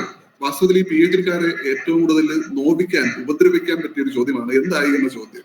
ഒരു PhD-ക്കാരൻ മറ്റൊരു PhD-ക്കാരനെ കണ്ടാൽ ചോദിക്കാത്ത ഒരേ ഒരു ചോദ്യം എന്തായി എന്നുള്ളതാണ്. എന്തായി, റിസർച്ച് ഒക്കെ എന്തായി എന്ന് ആരെങ്കിലും ചോദിച്ചാൽ തരം കിട്ടിയാല് ആ ആളിന്റെ മുഖം പിടിച്ച് ഭിത്തിയിൽ ഉരയ്ക്കാൻ വരെ തോന്നും ചിലപ്പോ, സ്വാഭാവികമായിട്ട്. കാരണം എന്ന് വെച്ചാല് നമുക്കറിയാം നമ്മുടെ വിഷമം എന്താണ്. അപ്പൊ അത്തരത്തിലുള്ള ചോദ്യങ്ങൾ ഞാൻ ഈ പറഞ്ഞു വന്നതൊന്നുമില്ല. പർപ്പസ് ഓഫ് ഹ്യൂമൻ ലൈഫ്, അത്തരം ചില ചോദ്യങ്ങൾ. ഇപ്പൊ ഞാൻ നേരത്തെ പറഞ്ഞു മെറ്റ എന്ന് പറഞ്ഞാൽ അല്ലെങ്കിൽ അതീതം എന്നാണ് അർത്ഥം. അതുപോലെ തന്നെ ഫിസിക്ക എന്ന് പറഞ്ഞാൽ നേച്ചർ എന്ന് മാത്രമേ അതിന് അർത്ഥമുള്ളൂ. പ്രകൃതി, പ്രപഞ്ചം എന്നൊക്കെയാണ് അതിനർത്ഥം. അതായത് ഈ പ്രപഞ്ചത്തെ, ഈ പ്രകൃതിയുടെ അതീതമായിട്ടുള്ള ഒരു വായനയാണ്, അന്വേഷണമാണ് വാസ്തവത്തിൽ ഈ മെറ്റാഫിസിക്സ് നടത്തുന്നത് എന്നതാണ് ഓർക്കേണ്ട ഒരു കാര്യം. ഈ മെറ്റാഫിസിക്സിൽ തന്നെ മെറ്റാഫിസിക്സിനെ രണ്ടായിട്ട് വിഭജിക്കുന്നുണ്ട്. മെറ്റാഫിസിക്സിന് ജനറൽ മെറ്റാഫിസിക്സ് എന്നും സ്പെഷ്യൽ മെറ്റാഫിസിക്സ് എന്നുമാണ് അതിനെ വിഭജിക്കുന്നത്. ഞാൻ ഈ പറയുന്നത് വേണമെങ്കിൽ ഒന്ന് കുറിച്ച് വെക്കാം കേട്ടോ. ഞാൻ പറഞ്ഞു ഫിലോസഫി എന്താണെന്ന് പറഞ്ഞു. ഫിലോസോഫിയ ഈ രണ്ട് പദങ്ങൾ കൂടി ചേർന്നിട്ടാണ് ഫിലോസഫി ഉണ്ടായെന്ന് പറഞ്ഞു. ആ ഫിലോസഫിക്ക് 3 ധാരകളുണ്ടെന്ന് പറഞ്ഞു, 3 വഴികളുണ്ടെന്ന് പറഞ്ഞു. അതിൽ ഒന്നാമത്തെ വഴിയാണ് മെറ്റാഫിസിക്സ് എന്ന് പറയുന്നത്. മെറ്റാഫിസിക്സ് എന്ന് പറഞ്ഞാൽ മെറ്റാഫിസിക്ക, മെറ്റ എന്ന് പറഞ്ഞാൽ അതീതം, ഫിസിക്ക എന്ന് പറഞ്ഞാൽ നേച്ചർ, പ്രകൃതി. ഈ മെറ്റാഫിസിക്സില് അതിനെ രണ്ടായിട്ട് തിരിക്കുന്നുണ്ട്. ഒന്ന് ജനറൽ മെറ്റാഫിസിക്സ് എന്നും മറ്റേത് സ്പെഷ്യൽ മെറ്റാഫിസിക്സ് എന്നുമാണ് അതിന്റെ വേർതിരിവ്. അതിനകത്ത് എന്തൊക്കെയാ ഉള്ളതെന്ന് പറയാം. അത് ഒന്ന് ഓർത്തിരുന്നാൽ മതി, ഒന്ന് എഴുതി വെച്ച് ഇടയ്ക്കിടയ്ക്ക് ഒന്ന് ഓർത്താൽ മാത്രം മതി. അതിൽ ഈ ജനറൽ മെറ്റാഫിസിക്സിനകത്ത് ഒരു കാര്യമാണ് പ്രത്യേകിച്ച് എടുത്തു പറയാനുള്ളത്. ഓണ്ടോളജി എന്നാണ് അതിന് പറയുന്നത്. Ontology, ONTOLOGY, ontology. ഓണ്ടോളജിക്ക് മലയാളത്തിൽ കൊടുത്തിരിക്കുന്ന പരിഭാഷ സത്താശാസ്ത്രം എന്നാണ്. സത്ത എന്ന് പറഞ്ഞാൽ അതിന്റെ ഉള്ളടക്കം, അത് ഒന്ന് എന്താണോ റിയൽ ആയിട്ടുള്ളത് അതിനെയാണ് സത്ത എന്ന് കൊണ്ട് ഉദ്ദേശിക്കുന്നത്. ചിലര് ഭവശാസ്ത്രം എന്നും ഒരു പരിഭാഷ എന്റെ ശ്രദ്ധയിൽപ്പെട്ടിട്ടുണ്ട്. നിങ്ങൾക്ക് ഇതിൽ ഏത് പരിഭാഷ വേണമെങ്കിലും. ഭവ എന്ന് വെച്ചാൽ ഉള്ളത്, നിലവിലുള്ളത് എന്നുള്ളതാണ് അതിന്റെ അർത്ഥം. സത്താശാസ്ത്രം അല്ലെങ്കിൽ ഭവശാസ്ത്രം, ഇതിനെ ഓണ്ടോളജി എന്ന് പറയുന്നു. ഇത് ജനറൽ മെറ്റാഫിസിക്സിന്റെ പരിധിയിൽ ഉൾപ്പെടുന്നതാണ്. ഇനി രണ്ടാമത്തെ ഒരു വിഭാഗം എന്ന് പറയുന്നത് സ്പെഷ്യൽ മെറ്റാഫിസിക്സ് ആണ്. ഈ സ്പെഷ്യൽ മെറ്റാഫിസിക്സിൽ മൂന്ന് തരങ്ങൾ, 3 ഘടകങ്ങൾ അടങ്ങിയിട്ടുണ്ട്. ഒന്ന് കോസ്മോളജി. കോസ്മോളജി എന്ന് പറയുന്നത് പ്രപഞ്ചവുമായി ബന്ധപ്പെട്ട, നേച്ചർ ആസ് എ ഹോൾ, പ്രപഞ്ചവുമായി ബന്ധപ്പെട്ട കാര്യങ്ങളെയാണ് ഈ കോസ്മോളജി പ്രധാനമായിട്ടും പഠന വിഷയമാക്കുന്നത്. രണ്ടാമത് അതിന്റെ സ്പെഷ്യൽ മെറ്റാഫിസിക്സിലെ രണ്ടാമത്തെ ഒരു ഇനം എന്ന് പറയുന്നത് തിയോളജിയാണ്. ഞാൻ നേരത്തെ പറഞ്ഞായിരുന്നല്ലോ തിയോളജിയെ കുറിച്ച്. തിയോളജി എന്ന് പറഞ്ഞാൽ ഈ കോസ്മോ എന്ന് പറയുന്നത് കോസ്മോ ലോഗോസ്, ഇതാണ്. ഞാനതിന്റെ ആ വാക്കുകൾ കൂടി ചേർന്ന് എങ്ങനെയാണെന്ന് പറയാൻ വിട്ടുപോയി. കോസ്മോസ് എന്ന് പറഞ്ഞാൽ പ്രപഞ്ചം എന്നാണ് അർത്ഥം. ലോഗോസ് എന്ന് പറഞ്ഞാല് സ്റ്റഡി. അപ്പൊ കോസ്മോസിനെ കുറിച്ചുള്ള സ്റ്റഡിയാണ് കോസ്മോളജി. അതുപോലെ അടുത്തൊരു വിഭാഗം തിയോളജി. തിയോസിനെ കുറിച്ചുള്ള ലോഗോസ്. തിയോ എന്ന് പറഞ്ഞാൽ ദൈവം എന്നാണ് അർത്ഥം. ദൈവത്തെ സംബന്ധിച്ചുള്ള സ്റ്റഡി ആണ് വാസ്തവത്തിൽ തിയോളജി. അത് ഈ സ്പെഷ്യൽ മെറ്റാഫിസിക്സിന്റെ രണ്ടാമത്തെ ഘടകമാണ്, രണ്ടാമത്തെ തിരിവാണ്. മൂന്നാമത് വരുന്നതാണ് രസകരമായ സാധനം, സൈക്കോളജിയാണ്. ഈ സൈക്കോളജി മുമ്പ് ആന്ത്രപ്പോളജിയുടെ ഒരു ഭാഗമായിരുന്നു. അന്നത്തെ സൈക്കോളജിയാണ് കേട്ടോ, ഇപ്പൊ നമ്മൾ പഠിക്കുന്ന സൈക്കോളജി അല്ല.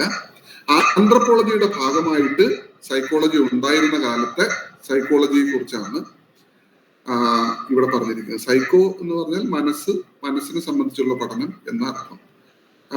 Psycho logos. അപ്പോ ഈ മൂന്ന് ഘടകങ്ങളാണ് സ്പെഷ്യൽ മെറ്റാഫിസിക്സിലുള്ളത്. ഞാൻ ആവർത്തിക്കുന്നു, 3 ഘടകങ്ങൾ. ഒന്ന് പ്രപഞ്ചത്തെ കുറിച്ച് പഠിക്കുന്ന കോസ്മോളജി, 2 ദൈവ വിഷയങ്ങൾ പഠിക്കുന്ന തിയോളജി, 3 മനസ്സിനെ കുറിച്ച് പഠിക്കുന്ന സൈക്കോളജി. ജനറൽ മെറ്റാഫിസിക്സിൽ വരുന്നത് ഓണ്ടോളജി. ഈ ഓണ്ടോളജിയും കോസ്മോളജിയും തിയോളജിയും സൈക്കോളജിയും ഒക്കെ മറന്നാലും നിങ്ങൾ മെറ്റാഫിസിക്സിനെ മറക്കാതിരുന്നാൽ മതി. അതായത് ഫിലോസഫിയുടെ ഒരു പ്രധാനപ്പെട്ട ഘടകമാണ് മെറ്റാഫിസിക്സ്. ഞാൻ ഈ പറയുന്നതിനകത്ത് എന്തെങ്കിലും പ്രയാസമോ പൊരുത്തക്കേടോ ഒക്കെ തോന്നുകയാണെന്നുണ്ടെങ്കിൽ നമുക്ക് അവസാനം സമ്മതിക്കാം, കുറച്ച് സമയം എടുത്തു. ഓക്കെ, രണ്ടാമത്തെ ധാരയിലേക്ക് വരുന്നു. രണ്ടാമത്തെ ധാര എന്ന് പറയുന്നത് എപ്പിസ്റ്റമോളജിയാണ്. എപ്പിസ്റ്റമോളജി എന്ന് പറഞ്ഞാല് ഈ സ്ട്രക്ചർ,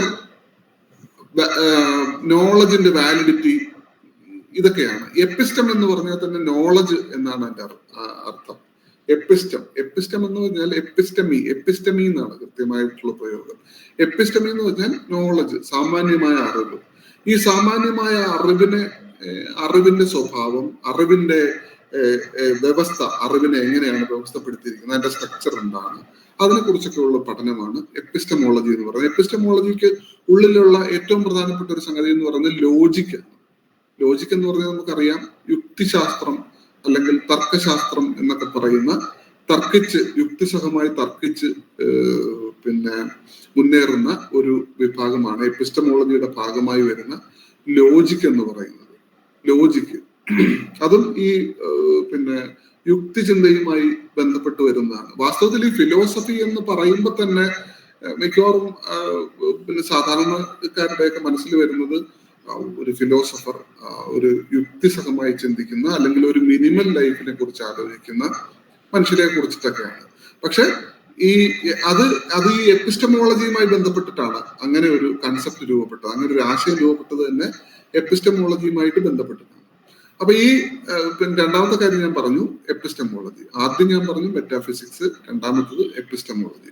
മെറ്റാഫിസിക്സ് എന്ന് പറഞ്ഞാൽ നേച്ചറിന് അതീതമായി, നമ്മുടെ ഫിസിക്കൽ നേച്ചർ, പ്രകൃതി അതീതമായി ഉള്ള സത്യങ്ങളെ അന്വേഷിച്ച് കണ്ടെത്തലാണ് വാസ്തവത്തിൽ മെറ്റാഫിസിക്സ്. ഇവിടെ അറിവിന്റെ ഘടന എന്താണ്, ആ ഘടനയെ എങ്ങനെ മൂല്യനിർണ്ണയം ചെയ്യാം, എങ്ങനെ വാലിഡേറ്റ് ചെയ്യാം എന്നൊക്കെ പറയുന്നു.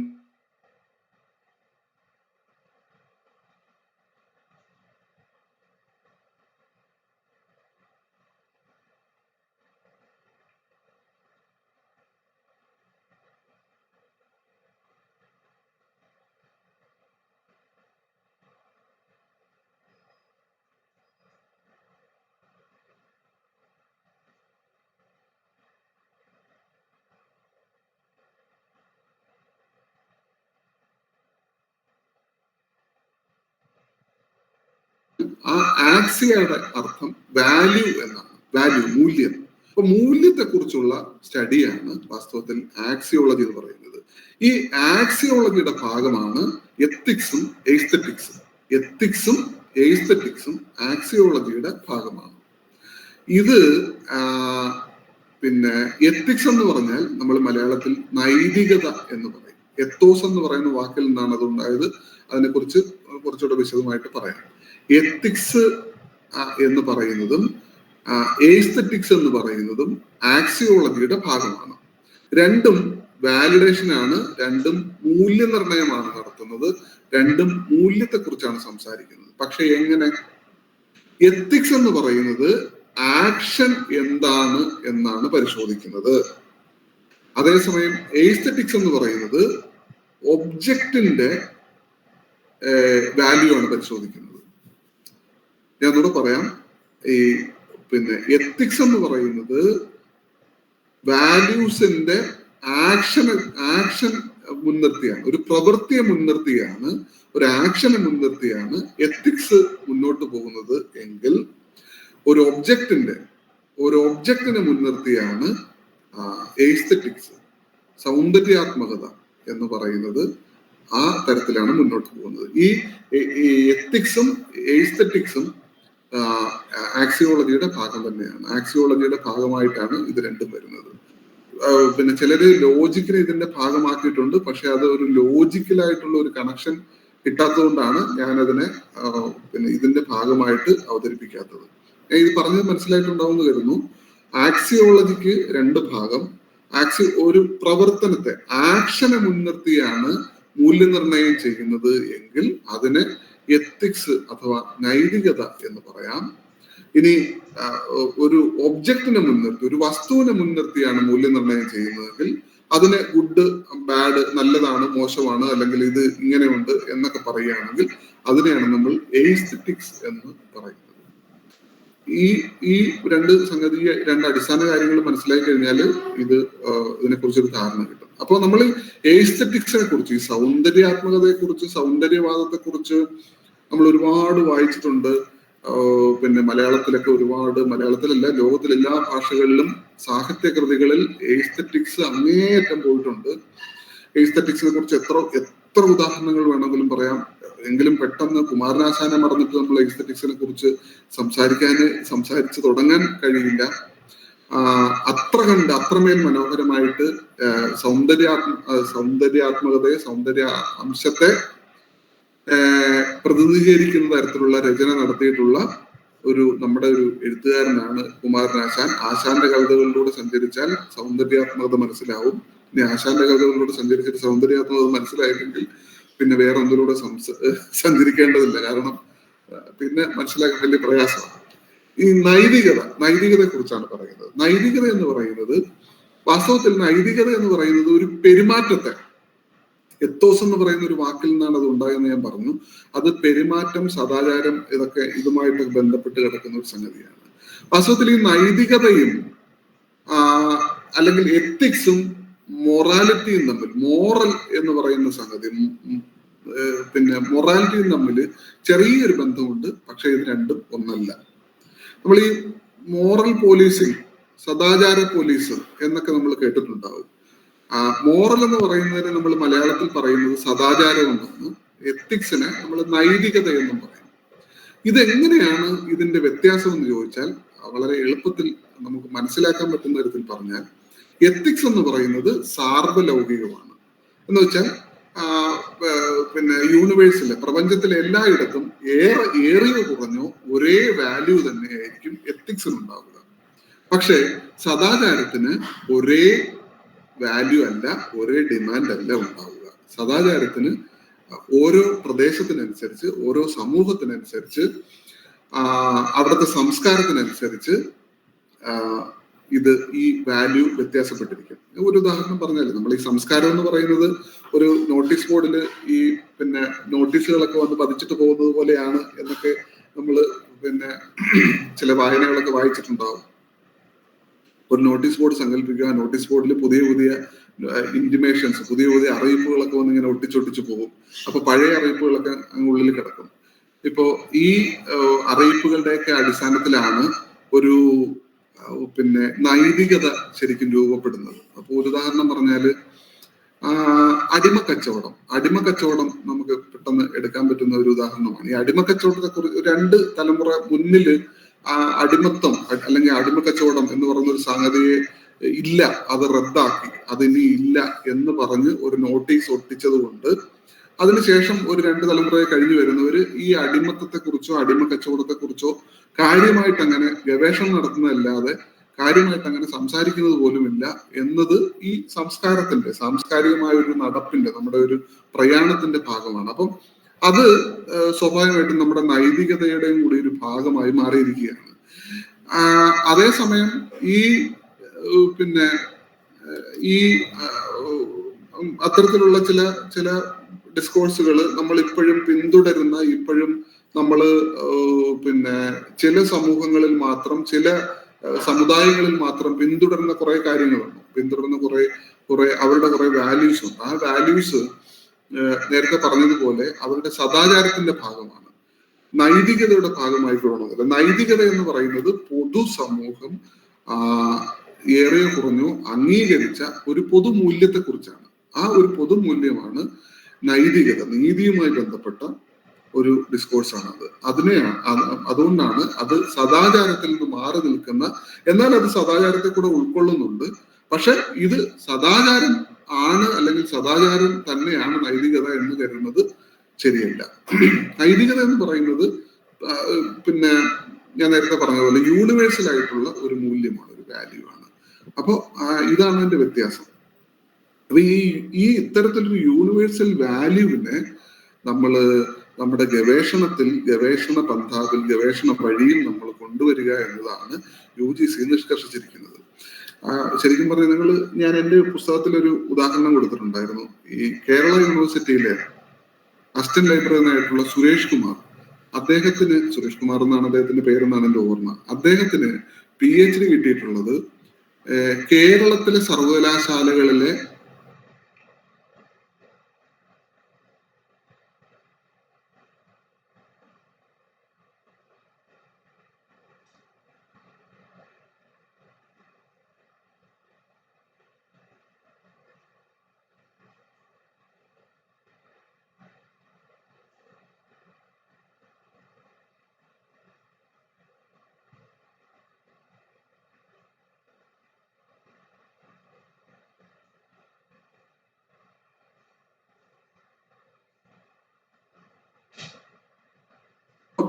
നമ്മൾ ഈ നൈതികതയെ കുറിച്ച് പറയുന്നെങ്കിലും ഈ നൈതികതയെ കുറിച്ച് സംസാരിക്കുമ്പോൾ തന്നെയാണ് വാസ്തവത്തിൽ നമ്മുടെ തീസിസുകളിൽ ഇത്തരം മാലിന്യങ്ങൾ കടന്നുകൂടുന്നത്. നമുക്ക് എല്ലാവർക്കും അറിയാം, നമ്മുടെ ഒരു വൈസ് ചാൻസലർ പോലും പ്ലേജറിസത്തിന്റെ പേരിൽ പിന്നെ കുറെ പ്രയാസം അനുഭവിച്ചിട്ടുള്ളതാണ്. പിന്നെ അതിനുശേഷം നമ്മുടെ പിന്നെ നമ്മൾ പലരും അറിയാതെ പോകുന്ന എത്രയോ കേസുകളുണ്ടെന്നറിയാം. എനിക്ക് നേരിട്ടറിയാവുന്ന ചില പിന്നെ കേസുകൾ എന്ന് പറയുന്ന പിന്നെ കണ്ണൂർ യൂണിവേഴ്സിറ്റിയിൽ ഇതുപോലെ മുമ്പ് കുറെ വർഷം മുമ്പാണ്. അന്ന് പ്ലേജറിസം ഒന്നും ഇങ്ങനെ പുസ്തകത്തിൽ നിന്നും വന്നു തുടങ്ങിയിട്ടില്ലാത്ത ഒരു കാലത്ത് ഒരു ഒരു ഇന്റർനാഷണൽ ജേണലിൽ ഒരു ആർട്ടിക്കിൾ അയച്ചു കൊടുത്തു. അപ്പോ ഈ മലയാളത്തിൽ മാത്രമേ ഉള്ളൂ ഗൈഡിന്റെ പേരും കൂടെ വെക്കുന്ന കീഴ്വഴക്കമില്ലാത്തത്. മറ്റൊരു ഡിപ്പാർട്ട്മെന്റിലാണ് ഗൈഡിന്റെ പേരും കൂടെ ഒരു കൃതജ്ഞതാ സ്തോത്രം എന്ന അർത്ഥത്തിൽ ഗൈഡിന്റെ പേരും കൂടെ വെച്ചു കൊടുത്തിട്ടാണ് അയച്ചു കൊടുത്തത്. അപ്പോ അവിടെ നിന്ന് ഒരു 2 മാസം കഴിയുമ്പോഴത്തേക്ക് രജിസ്ട്രാർക്ക് കത്ത് വന്നു, ഈ ഗൈഡിന് വിലക്ക് ഏർപ്പെടുത്തുക. കാരണം പ്ലേജറിസം 70% കൂടുതൽ പ്ലേജറിസം ഉണ്ട്. ഈ കുട്ടിയെ ഈ റിസർച്ച് സ്കോളറിന് റിസർച്ച് ചെയ്യുന്ന 3 വർഷത്തേക്ക് വിലക്കുക എന്നൊക്കെ പറഞ്ഞിട്ടുള്ള സാധനമായിരുന്നു. അന്ന് ഒരു 10 വർഷം മുമ്പുള്ള ഒരു അവസ്ഥയാണ് ഞാൻ പറയുന്നത്. അന്ന് ഈ പ്ലേജറിസത്തെ കുറിച്ചൊന്നും ചർച്ച നടന്നിട്ടില്ലാത്ത കാലത്ത് അങ്ങനെ ഒരു സംഭവമേ ഇല്ലാതായി പോയി, അത് ആദിയായി പോയി. കാരണം എന്ന് വെച്ചാല് അങ്ങനെയൊക്കെ വിലക്ക് ഏർപ്പെടുത്തുമോ? അങ്ങനെയൊക്കെ വിലക്ക് ഏർപ്പെടുത്തേണ്ട കാര്യമുണ്ടോ എന്നൊക്കെ നമ്മൾ ആലോചിച്ചിട്ടുണ്ടാവും അന്ന്. അപ്പൊ ഞാൻ പറഞ്ഞു വരുന്നത്, ഈ ഇത്തരത്തിൽ നമുക്ക് മുന്നിൽ ഒട്ടേറെ സാധ്യതകൾ, ഈ ഗവേഷകർക്ക് മുന്നിൽ Jenny.ai പോലത്തെ ഒരുപാട് സാധ്യതകൾ ഉണ്ടായിരിക്കെ നമ്മൾ അത്തരം സാധ്യതകളിൽ നിന്ന് എത്രമാത്രം നൈതികമായി നമുക്ക് ഒരു ഗവേഷണ പ്രബന്ധത്തെ അവതരിപ്പിക്കാൻ കഴിയും എന്നതാണ് ഏറ്റവും പ്രധാനപ്പെട്ട സംഗതി. അതായത് Jenny.ai എന്ന് പറഞ്ഞൊരു അതൊരു ആർട്ടിഫിഷ്യൽ ഇന്റലിജൻസിന്റെ ഒരു ടൂളാണ്. ആ ടൂളിനോട് നിങ്ങൾ പരിചയപ്പെട്ടിട്ടുണ്ടാകും എന്ന് കരുതിയിട്ടാണ് ഞാൻ ആ ടൂളിനെ കുറിച്ച് പിന്നെ പറയുന്നത്. നിങ്ങൾ പരിചയപ്പെട്ടിട്ടില്ല എന്നുണ്ടെങ്കിൽ ഇന്ന് പരിചയപ്പെടണമെന്ന് ഞാൻ പറയുന്നില്ല, പക്ഷെ നിങ്ങൾ അത് ഉപയോഗിച്ച് ചെയ്യരുത്. അത് ഉപയോഗിച്ച് ചെയ്യാതിരിക്കുക എന്നുള്ളതാണ് നിങ്ങളുടെ ഇന്റഗ്രിറ്റിയൊക്കെ പ്രഖ്യാപിക്കുന്നതിന്റെ തുല്യം പ്രഖ്യാപിക്കുന്നതിന്റെ ഭാഗമായിട്ട് നിങ്ങൾക്ക് അത് ഉപയോഗിക്കാതിരിക്കുക എന്നുള്ളതാണ്. പക്ഷെ നിങ്ങളത് അറിഞ്ഞിരിക്കണം. ജെനിയോട് നമ്മൾ ഒരു വിഷയം, ഒരു ടൈറ്റിൽ കൊടുത്തു കഴിഞ്ഞാൽ ജെനി ഓരോ ദിവസവും 200 വാക്കുകൾ അല്ലെങ്കിൽ 400 വാക്കുകൾ വീതം ജെനി തരും. വിത്ത് റെഫറൻസ്, സൈറ്റേഷൻ, അതിന്റെ ബിബ്ലിയോഗ്രാഫി ഉൾപ്പെടെയാണ് തരുന്നത്. അത് തന്നതിന് ശേഷം ജെനി പറയും, നിങ്ങൾ നിങ്ങളുടെ ഗൈഡിന്റെ അടുത്ത് പോയി കൺസൾട്ട് ചെയ്യുക. ഞാൻ ഈ പറഞ്ഞു തരുന്നത് ശരിയായ റൂട്ടിലാണോ, ശരിയായ മാർഗത്തിലാണോ പോകുന്നതെന്ന് നിങ്ങളുടെ ഗൈഡിനോട് കൺസൾട്ട് ചെയ്യുക, എന്നിട്ട് നാളെ വരിക എന്നാണ് ജെനി പറയുന്നത്. അങ്ങനെയാണ് പറയാറ്.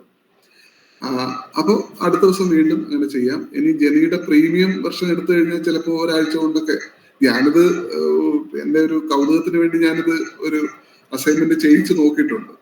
നിങ്ങളും ചിലപ്പോ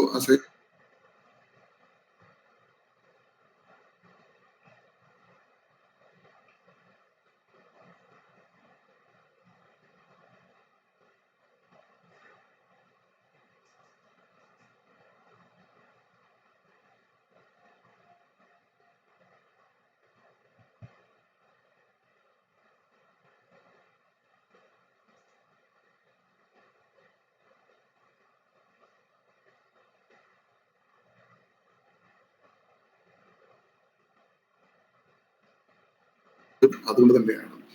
അതായത് പിന്നെ നിങ്ങൾ ഇതിനെ ഒരു നോൺസെൻസ് ആയിട്ടാണ് കാണുന്നത്. നൈതികതയോ അതെന്താ നൈതികത എന്നൊക്കെ പറഞ്ഞ് നീതിക്ക് നിരക്കുന്ന എന്തെങ്കിലും കാര്യമുണ്ടോ? ഒരു സത്യാനന്തര കാലത്ത്, ഒരു പോസ്റ്റ് ഹ്യൂമൻ കാലത്ത് മനുഷ്യർ തന്നെ ഇല്ല. അപ്പോ ഈ നൈതികതയ്ക്ക് എന്ത് പ്രസക്തി എന്നാണ് നിങ്ങൾ തിരിച്ചു ചോദിക്കുന്നതെങ്കിൽ, ഞാൻ ആമുഖത്തിൽ പറഞ്ഞതുപോലെ നിങ്ങൾ നോൺസെൻസ് ചോദ്യം ചോദിക്കുന്നെങ്കിൽ ഫിലോസഫി അവിടെ അപ്രസക്തമാണ്. ഇപ്പൊ നമ്മൾ ഈ പോസ്റ്റ് ട്രൂത്ത് എന്നൊക്കെ പറയും. പോസ്റ്റ് ട്രൂത്ത് കാലത്ത് ഇരുന്നുകൊണ്ടാണോ ഇങ്ങനെ സംസാരിക്കുന്നത്? അപ്പൊ അവിടെ ഒരു പ്രശ്നമുണ്ട്. നമ്മൾ ഈ പോസ്റ്റ് കൊളോണിയൽ, പോസ്റ്റ് ഇൻഡിപെൻഡൻസ് എന്നൊക്കെ പറയുമ്പോൾ നമുക്കറിയാം, ആ പോസ്റ്റിന് മുമ്പ് ഒരു കൊളോണിയൽ കാലം ഉണ്ടായിരുന്നു. ആ പോസ്റ്റിന് മുമ്പ് ഒരു ഇൻഡിപെൻഡൻസിന്റെ ഒരു പിന്നെ സ്വാതന്ത്ര്യമില്ലായ്മയുടെ കാലം ഉണ്ടായിരുന്നു, പോസ്റ്റ് ഇൻഡിപെൻഡൻസ്. അങ്ങനെയാണെങ്കിൽ പോസ്റ്റ് ട്രൂത്ത് പീരീഡിൽ ഇതിന് മുന്നേ ട്രൂത്ത് ഉണ്ടായിരുന്നു. പോസ്റ്റ് ട്രൂത്ത് പീരീഡ് ആണല്ലോ. അപ്പൊ ഇതിനു മുമ്പ് ട്രൂത്ത് ഉണ്ടായിരുന്നു. അങ്ങനെയാണോ? അതെവിടെ വരെയായിരുന്നു? അങ്ങനെയൊന്നുമില്ല. മനുഷ്യനുള്ള കാലം ട്രൂത്ത് ഇല്ല എന്ന് വേണമെങ്കിൽ നമുക്ക് പറയാം. അതുപോലെ തന്നെ പോസ്റ്റ് ഹ്യൂമൻ, മനുഷ്യൻ എപ്പോഴാണ് ഇല്ലാതായത്, മനുഷ്യത്വം എപ്പോഴാണ് ഇല്ലാതായത് എന്നൊക്കെ മറിച്ച് ചോദിക്കേണ്ടി വരും. അപ്പൊ ഞാൻ പറയുന്നത് ഇത്തരം ഒരു കാലത്തിരുന്നുകൊണ്ടാണ് വാസ്തവത്തിൽ നമ്മൾ നൈതികതയെ കുറിച്ച് സംസാരിക്കുന്നത്. ഈ പിന്നെ നമ്മൾ നേരത്തെ പറഞ്ഞതുപോലെ ഫിലോസഫി എന്ന് പറയുന്നത് ഈ അതീതമായിട്ടുള്ള കുറെ ചോദ്യങ്ങൾ ചോദിക്കുക, അതിന് ഉത്തരം കണ്ടെത്താൻ ശ്രമിക്കുക എന്നുള്ളതാണ്. ഇവിടെ നൈതികതയിലേക്ക് എത്തിച്ചേരുമ്പോഴും അത് തന്നെയാണ്. ഒരു ആക്ഷൻ, ഒരു പെരുമാറ്റത്തെ എങ്ങനെയാണ് മൂല്യനിർണ്ണയം ചെയ്യുന്നത്? ഈ പെരുമാറ്റം നല്ലതാണ്, ഈ പെരുമാറ്റം മോശമാണ്, ഈ പെരുമാറ്റം മോഡറേറ്റ് ആണ് എന്നുവെച്ചാൽ തരക്കേടില്ല എന്ന തരത്തിലേക്ക് ഇതിനെ വാലിഡേറ്റ് ചെയ്യാൻ പറ്റുന്ന തരത്തിലുള്ള പെരുമാറ്റങ്ങളെയാണ് വാസ്തവത്തിൽ എത്തിക്സ് എന്ന് നമ്മൾ വിളിക്കുന്നത്. അതുപോലെ വാലിഡേറ്റ് ചെയ്യാൻ ഒബ്ജക്ട്സിന് വാലിഡേറ്റ് ചെയ്യുന്നതാണ് എസ്തെറ്റിക്സ് എന്ന് പറയുന്നത്. ഇതാണ് ഫിലോസഫിയിൽ നിന്ന് എത്തിക്സിലേക്ക് നമ്മൾ എത്തിച്ചേരുമ്പോഴുള്ള അവസ്ഥ. ഈ പിന്നെ അതുകൊണ്ട് തന്നെയാണ് നൈതികത എന്നൊന്നുണ്ടോ, നൈതികതയിൽ നമ്മൾ ഉറച്ചു നിൽക്കണോ, നൈതികത നമ്മൾ അങ്ങനെ പിന്തുടരേണ്ടതുണ്ടോ ഈ കാലത്തും എന്നൊക്കെയുള്ള മറുചോദ്യം ചോദിച്ചാൽ അതിനുള്ള മറുപടിയാണ് ഞാൻ നേരത്തെ പറഞ്ഞത്. ഫിലോസഫി എന്ന് പറയുന്നത് അത്തരത്തിലുള്ള ഒരു ഡൊമൈനാണ്, അത്തരത്തിലുള്ള ഒരു ചട്ടക്കൂട്, ഒരു വ്യവസ്ഥയ്ക്കുള്ളിലാണ് ഫിലോസഫിയുടെ ഹാബിറ്റാറ്റ് അത്തരത്തിലാണ് എന്നുള്ളതാണ് മനസ്സിലാക്കേണ്ടത്. ഞാൻ ഇത്രയും പറഞ്ഞ തൽക്കാലം ഇവിടെ അവസാനിപ്പിക്കുകയാണ്. സമയം ആവേശം കൊണ്ട് ഏറെക്കുറെ ആയെന്ന് തോന്നുന്നു, കാണാൻ വയ്യ. ഞാനേ ഇനി നിങ്ങൾ കുറച്ചു നേരം എന്തെങ്കിലും എൻ്റെ അടുത്ത് ഇതുമായി ബന്ധപ്പെട്ടോ അല്ലെങ്കിൽ നൈതികതയുമായി ബന്ധപ്പെട്ടോ അല്ലെങ്കിൽ ഗവേഷണവുമായി ബന്ധപ്പെട്ടോ എന്തെങ്കിലും ചോദിച്ചാൽ ഞാൻ അതിന് മറുപടി പറയാം.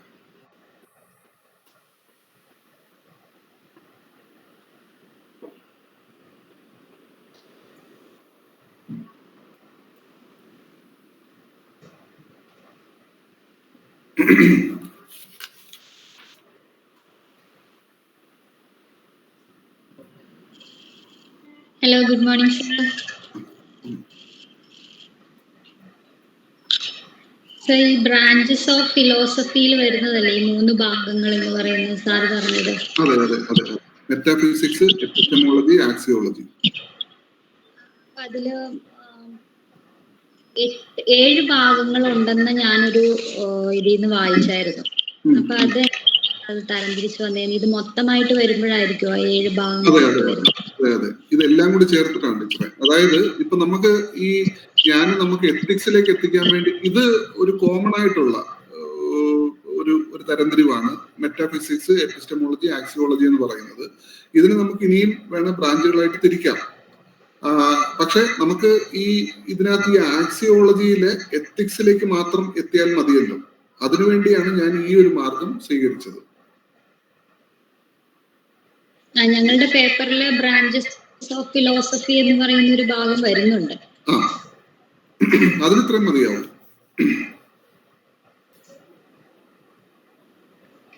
ഒരു ഡൗട്ട് കൂടി ചോദിച്ചോട്ടെ. നമ്മുടെ മെറ്റാഫിസിക്സിന്റെ 2 ഭാഗങ്ങളെ കുറിച്ച് സാർ പറഞ്ഞു, ജനറലും സ്പെഷ്യലും എന്ന് പറഞ്ഞു. ഇതില് ജനറലില് ഓണ്ടോളജി എന്ന് പറയുന്ന ഒരു ഭാഗം മാത്രമാണോ ഉള്ളത്? അതെ. അതിന് മലയാളത്തില് സത്താശാസ്ത്രം എന്നോ ഭവശാസ്ത്രം എന്നോ പേര് കൊടുക്കാവുന്നതാണ്. ഇത് രണ്ടും ഞാൻ 2 പുസ്തകങ്ങളിൽ കണ്ടിട്ടുണ്ട്. Okay sir, thank you.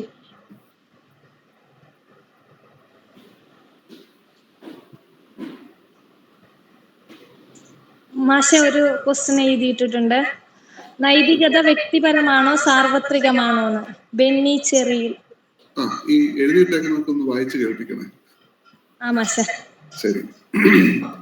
നൈതികത വാസ്തവത്തിൽ വ്യക്തിഗതമല്ല, സാർവത്രികം തന്നെയാണ്. ഞാൻ നേരത്തെ പറഞ്ഞല്ലോ, യൂണിവേഴ്സലായിട്ട് ഒരു പൊതു സമ്മതി കിട്ടിയ മൂല്യത്തെയാണ് നൈതികത എന്ന് പറയുന്നത്. അത് ഏറെ കുറഞ്ഞോ എല്ലാ സമൂഹങ്ങളിലും ഏറെക്കുറെ ഒരേപോലെ തന്നെയായിരിക്കും.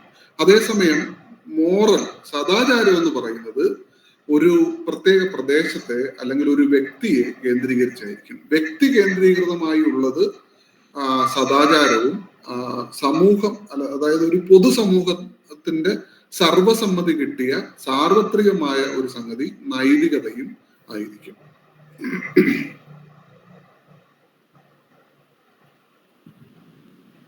വ്യക്തമല്ലേ പറഞ്ഞത്?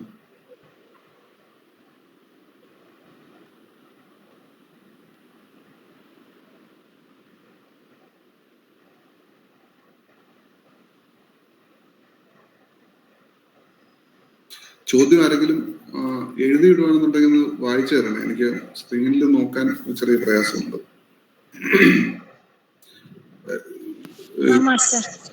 സംസാരിക്കുവാണെങ്കിൽ നല്ലതാ കേട്ടോ. മൈക്ക് ഓൺ ചെയ്ത് സംസാരിക്കുവാണെങ്കിൽ നല്ലതാണ്. ഈ പല ലേഖനങ്ങളിലും അതിഭൗതികം എന്ന് ഉപയോഗിച്ച് കണ്ടിട്ടുണ്ട് മെറ്റാഫിസിക്സിന്. സത്യത്തിൽ അതൊരു തെറ്റാണോ? അത് അങ്ങനെ ഒരു വാക്കുണ്ടോ? അതിഭൗതികം എന്ന് പറയുന്നതിൽ തെറ്റില്ല. കാരണം ഇത് വാസ്തവത്തിൽ മെറ്റ എന്നുള്ള വാക്കിന്റെ ശരിക്കുള്ള പ്രയോഗം അതീതം എന്ന് പ്രയോഗിക്കുന്നതാണ് നല്ലത് എന്ന പക്ഷക്കാരനാണ് ഞാൻ. അതീതം എന്ന് വെച്ചാൽ ഇപ്പോ മെറ്റാ റീഡിങ്, മെറ്റാ ക്രിറ്റിസം എന്നൊക്കെ പറഞ്ഞ ഇതിന്റെ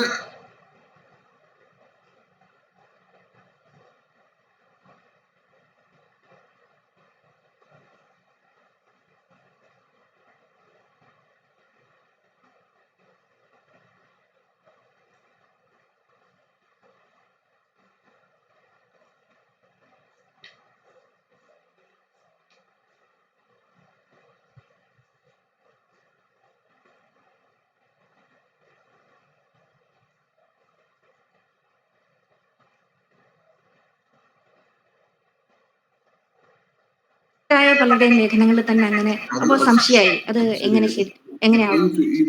നേച്ചറിനെ അധികരിക്കുന്നതല്ല, അതിന്റെ മുകളിൽ അതിനെ അതീതമായി നിൽക്കുന്നതാണ്. താങ്ക് യു മാഷെ. ജ്യോതിബായി ടീച്ചർ.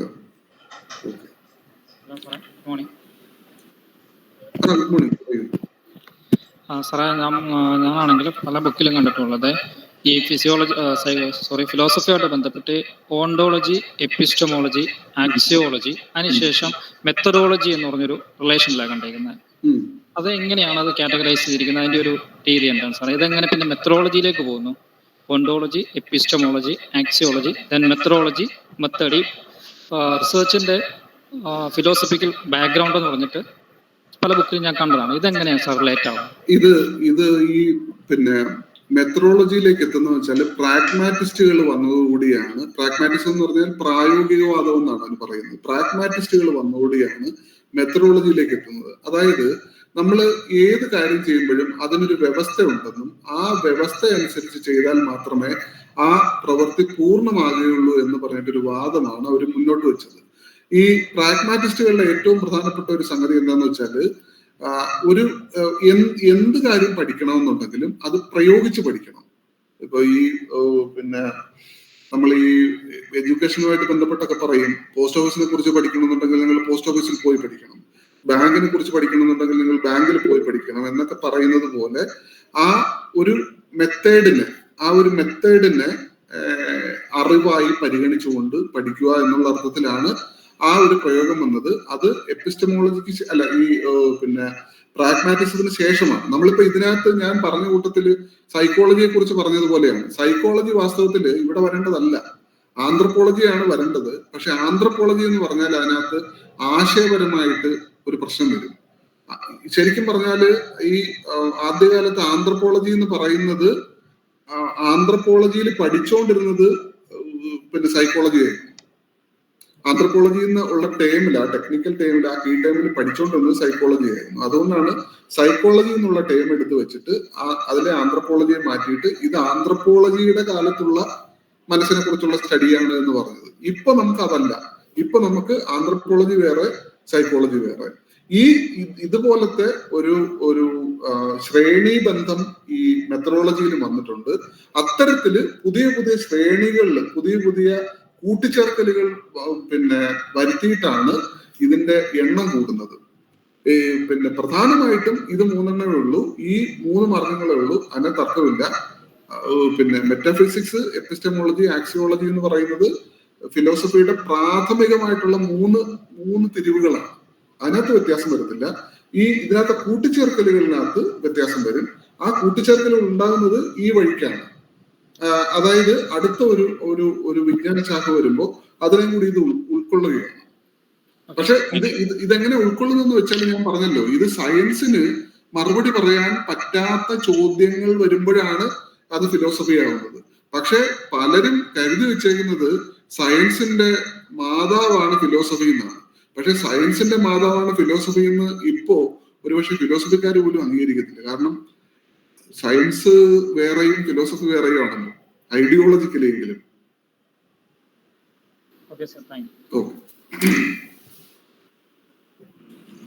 സാർ നമ്മുടെ പി കെ സുരേഷ് കുമാറിന്റെ ഒരു ഇത് പറഞ്ഞല്ലോ, അത് സുരേഷ് കുമാറിന്റെ PhD തീസിസ് അല്ല സാർ, അത് അദ്ദേഹം മണിപ്പാൽ യൂണിവേഴ്സിറ്റിയിൽ അവതരിപ്പിച്ച ഒരു പേപ്പറാണ്.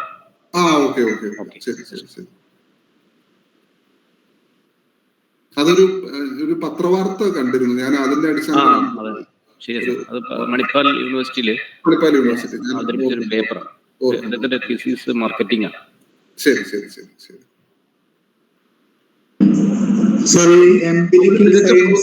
സമ്മാനം കിട്ടിയെന്ന് തോന്നുന്നല്ലേ അന്ന് അവതരിപ്പിച്ചപ്പോ? സമ്മാനം കിട്ടിയിട്ടുണ്ട്, അതുപോലെ ക്രിറ്റിസിസം ഉണ്ടായിട്ടുണ്ട് സാർ. കാരണം മലയാളികളെ തീർച്ചയായിട്ടും അതിന് മികച്ച പ്രബന്ധത്തിനുള്ള സമ്മാനം കിട്ടിയെന്നുള്ള വാർത്തയായിരുന്നു ഞാൻ. അതെ, പക്ഷെ അത് പിന്നെ വിമർശനമായി വന്നു. കാരണം സ്വാഭാവികം. കാരണം ഇവിടുത്തെ തീസുകളെല്ലാം അങ്ങനത്തെ തീസുകളാണെന്ന് ഒരു ശ്രുതി അതിനകത്തുണ്ടല്ലോ. അതെ, അതുകൊണ്ടാണ് അവർ കൊടുത്തത്. എന്തായിരുന്നു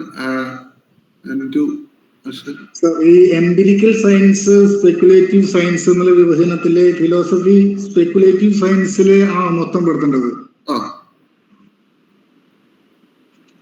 അത് നമ്മളെ ഞാൻ നേരത്തെ പറഞ്ഞല്ലോ, നമ്മൾ ഈ സയൻസിനെ സയൻസായിട്ട് കാണുന്നതിന് മുമ്പ് ആണ് ഈ ഫിലോസഫി വാസ്തവത്തില് പിന്നെ സയൻസിന്റെ ഒക്കെ അമ്മ ആണ് എന്നുള്ള ഒരു സ്ഥാനമൊക്കെ സ്വയം ഏറ്റെടുക്കുന്ന ഒരു അവസ്ഥയൊക്കെ ഉണ്ടായി. പിന്നീട് നമുക്ക് പലതിനും ഇപ്പൊ യൂണിവേഴ്സ് എങ്ങനെ ഉണ്ടായി, സ്പേസിനെ കുറിച്ചുള്ള പിന്നെ കണ്ടെത്തല്, ഇതെല്ലാം നമുക്ക് ഓൾറെഡി പലതും പ്രൂവൻ ആണ്.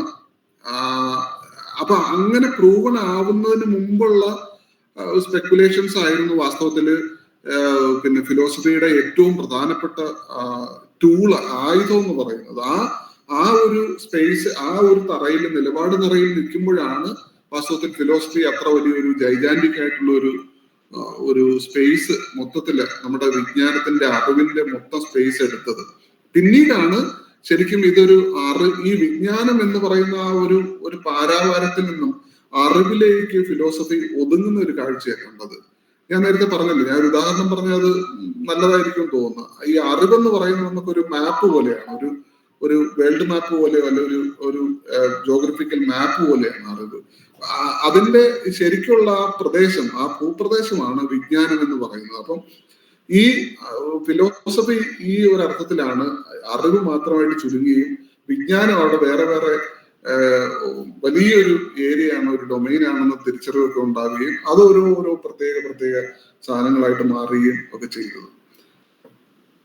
പക്ഷെ ഇപ്പോഴും ഈ പിന്നെ ഫിലോസഫിയെ കൊണ്ട് ഉപജീവനം നടത്തുന്നുള്ള ശരിയായ പ്രയോഗമല്ല, എന്നാലും രസത്തിന് വേണ്ടി പറഞ്ഞതേ ഉള്ളൂ. തിയോളജിസ്റ്റും ലോജിക്ക് ഇത്തരം ആൾക്കാരെയൊക്കെ എപ്പോഴും ഫിലോസഫിയെ അവർക്ക് വിട്ടുപോകാൻ കഴിയില്ലല്ലോ. ഇപ്പൊ സൈക്കോളജിക്ക് വരെ ഒരു സയന്റിഫിക് ആയിട്ടുള്ള ഒരു സ്റ്റാറ്റസിലേക്ക് എത്താൻ പറ്റിയിട്ടുണ്ട്. പക്ഷെ ഈ തിയോളജിക്ക് എനിക്ക് തോന്നുന്നില്ല അവർക്ക് ഈ ഫിലോസഫി വിട്ട് കളിക്കാൻ പറ്റുമെന്ന്. അതുപോലെ ലോജിക്കിന്.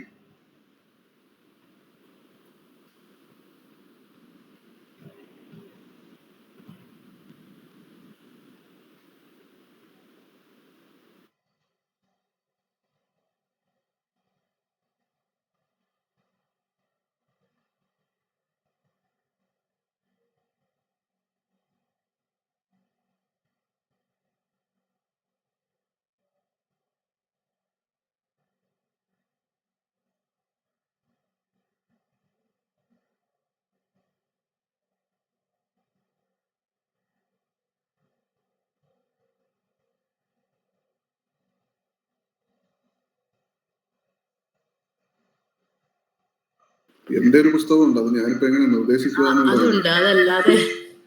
അതല്ലാതെ അതിന്റെ ഇംഗ്ലീഷ് പതിപ്പുണ്ട്, അതും ഞാൻ തന്നെയാണ് എഴുതിയിരിക്കുന്നത്. അതല്ലാതെ UGC എന്തെങ്കിലും മെറ്റീരിയൽ ഇറക്കിയിട്ടുള്ളതായിട്ട് ഈ ഒരു പൂനെയിലെ ഒരു യൂണിവേഴ്സിറ്റി ഉണ്ട്, പാർവതി ഭായ്,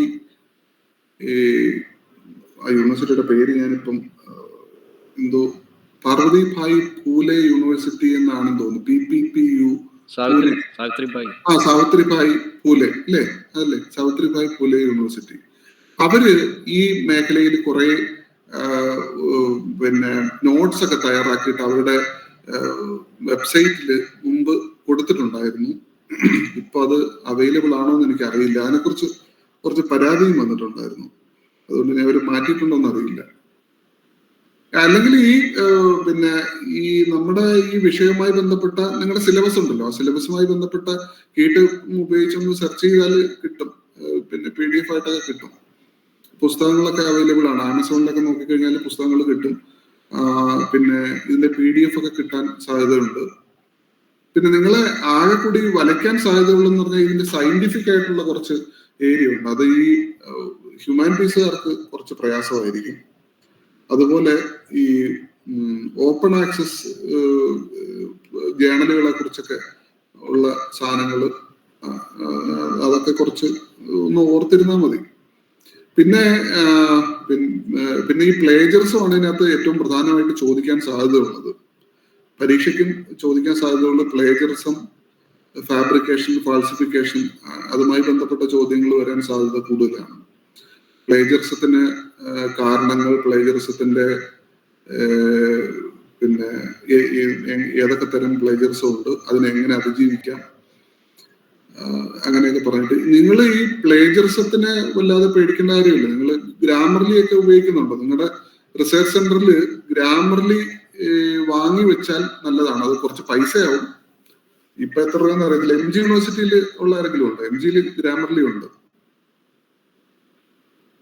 നിങ്ങളുടെ റിസർച്ച് സെന്ററിൽ ഗ്രാമർലി എടുത്തു വെച്ചാലുള്ള മെച്ചം എന്ന് പറഞ്ഞാൽ നിങ്ങൾ ഇംഗ്ലീഷിലാണ് കേട്ടോ, അത് നിങ്ങൾ അതിന്റെ ഫ്രീ വെർഷൻ കിട്ടും, പക്ഷെ കുറച്ച് 2 പാരഗ്രാഫ് ഒക്കെ ഉപയോഗിച്ച് കഴിയുമ്പോൾ ചിലപ്പോൾ അവർ ഒഴിവാക്കും. പിന്നെ ഗ്രാമർലി പണം കൊടുത്ത് വാങ്ങിയാൽ ഏതാണ്ട് ഒരു മാസം 200 രൂപയ്ക്കോ 400 രൂപയ്ക്കോ കിട്ടുമെന്ന് തോന്നുന്നു. അതെടുത്ത് വെച്ചാൽ ഈ പിന്നെ സെന്റൻസ് ഒക്കെ പാരാഫ്രൈസ് ചെയ്ത് കിട്ടും. പ്ലേജറിസത്തിന് പേടിക്കാതെ നമുക്ക് ഉപയോഗിക്കാൻ പറ്റും. പിന്നെ ശ്രദ്ധിക്കേണ്ട ഒരു കാര്യം എന്ന് പറഞ്ഞാൽ ഈ ഫ്രീ പ്ലേജറിസം ചെക്ക് ചെയ്യുന്ന സൈറ്റുകളുണ്ട്, കുറെ സൈറ്റുകളുണ്ട്. ഞാൻ എന്റെ പുസ്തകത്തിൽ കുറെ എണ്ണം 10 രൂപ എഴുതി വെച്ചിട്ടുണ്ട്. ആ ഫ്രീ പ്ലേജറിസം സൈറ്റുകളിൽ കഴിയുന്നത് നിങ്ങൾ നിങ്ങളുടെ ജേണലിലെ ആർട്ടിക്കിൾ ആയാലും ജേണലിൽ കൊടുക്കാൻ വെച്ചേക്കുന്ന ആർട്ടിക്കിൾ ആയാലും നിങ്ങളുടെ തീസിസ് ആയാലും അപ്ലോഡ് ചെയ്യാതിരിക്കുക. കാരണം പല അത്തരം സൈറ്റുകളും അവരുടെ ഒരു ഡേറ്റാബേസ് ഉണ്ടാക്കി വെച്ചേക്കുകയാണ്. അപ്പം ഒരു തവണ അതിനകത്ത് ഇട്ട് കഴിഞ്ഞാൽ പിന്നെ അടുത്ത തവണ ഇടുമ്പോൾ ചിലപ്പോൾ 100% പ്ലേജറിസം അടിച്ചെന്നിരിക്കും. അതുകൊണ്ട് ഫ്രീ പ്ലേജറിസം സൈറ്റുകളെ ഒന്ന് കരുതിയിരിക്കുക. അതില് നിങ്ങൾ പരമാവധി അപ്ലോഡ് ചെയ്യാതിരിക്കുക. പെയ്ഡ് ആണെന്നുണ്ടെങ്കിൽ കുഴപ്പമില്ല, അവരെവിടെയും സ്റ്റോർ ചെയ്യുന്നില്ല. മിക്കവാറും നിങ്ങളുടെ യൂണിവേഴ്സിറ്റിയിലോ അല്ലെങ്കിൽ നിങ്ങളുടെ ലൈബ്രറിയിലൊക്കെ അത് ഉണ്ടാവാൻ സാധ്യതയുണ്ട്. ഈ ഉർക്കുണ്ടൊക്കെ മിക്കവാറും എല്ലാ ലൈബ്രറികളിലും എല്ലാ റിസർച്ച് സെന്ററുകളിലും UGC തന്നെ കൊടുത്തിട്ടുണ്ട്. ഉർക്കുണ്ട് കുഴപ്പമില്ലാത്തൊരു സാധനമാണ്. പക്ഷെ ഇതിന്റെ പ്രശ്നം എന്താണെന്ന് വെച്ചാൽ മലയാളത്തിൽ ചെയ്യുന്നവർക്ക് പ്രയാസമാണ്. മലയാളം പിടിക്കാനുള്ള സോഫ്റ്റ്വെയറുകളൊന്നും ഇതുവരെ വന്നിട്ടില്ല. പിന്നെ യൂണിക്കോഡിൽ ചെയ്യാൻ പലരോടും പല സർവകലാശാലകളും ഇപ്പോൾ ആവശ്യപ്പെടുന്നുണ്ട്. മലയാള യൂണിവേഴ്സിറ്റിയിലൊക്കെ യൂണിക്കോഡ് ഫോണ്ടിലാണ് ചെയ്യേണ്ടത്. അതിന്റെ ഒരു മെച്ചം എന്ന് പറഞ്ഞാൽ എപ്പോഴെങ്കിലും ഇത് പിടിക്കാനുള്ള സോഫ്റ്റ്വെയർ വരും എന്നുള്ളതാണ്. പക്ഷെ ISM ചെയ്യുന്നവർക്ക് ഇപ്പോഴും സേഫ് ആണ് ആ അർത്ഥത്തിൽ. കാരണം ISM അറിയാമല്ലോ, നമുക്ക് യൂണിക്കോഡ് എന്ന് പറയുന്ന അക്ഷരങ്ങൾ തന്നെയാണ്. ഇപ്പം ഷിഫ്റ്റ് D ഞെക്കി കഴിഞ്ഞാൽ ആ തന്നെയാണ് വരുന്നത്. പക്ഷെ ISM ഷിഫ്റ്റ് D ഞെക്കി കഴിഞ്ഞാൽ ആ എന്ന ചിത്രമാണ് വരുന്നത്, ആ എന്ന അക്ഷരമല്ല വരുന്നത്. അപ്പോ ആ ചിത്രത്തെ ഡീകോഡ് ചെയ്തെടുക്കാനുള്ള വകുപ്പില്ല. അതുകൊണ്ട് നിലവിൽ ISM ടൈപ്പ് ചെയ്ത് സമർപ്പിച്ചവരും ഇനി സമർപ്പിക്കാൻ പോകുന്നവരും ഒക്കെ പ്ലേജറിസത്തിന്റെ പരിധിയിൽ നിന്ന് ഒരു പരിധി വരെ രക്ഷപ്പെടാൻ സാധ്യതയുണ്ട്. പക്ഷെ ഈ യൂണിക്കോഡിൽ ചെയ്തവർക്ക് എപ്പോഴായാലും പിടിവീഴും. എന്റെ രണ്ടാമത്തെ PhD മലയാളത്തിലാണ്, അത് യൂണിക്കോഡിലാണ് ചെയ്തത് കേട്ടോ. അത് വ്യാകരണമായിരുന്നു, അത് യൂണിക്കോഡിലാണ് ചെയ്തത്. ആദ്യത്തത് രണ്ടും ശോധഗംഗയിലുണ്ട്, എന്റെ 2 PhD തീസിസും ശോധഗംഗയിലുണ്ട്. ആദ്യത്തത് എഡ്യൂക്കേഷനിലായിരുന്നു, അത് കണ്ണൂർ യൂണിവേഴ്സിറ്റിയിലാണ്. അത് ഒരു 10 വർഷം മുമ്പാണ്, ഇത് ഇപ്പൊ കുറച്ച് നാളായിട്ടേ ഉള്ളൂ. എന്റെ ഇപ്പൊ മലയാളത്തിലെ തീസിസിനാണ് കഴിഞ്ഞ വർഷം മറ്റേ ഏറ്റവും മികച്ച തീസിസിനുള്ള മലയാളം തീസിസിനുള്ള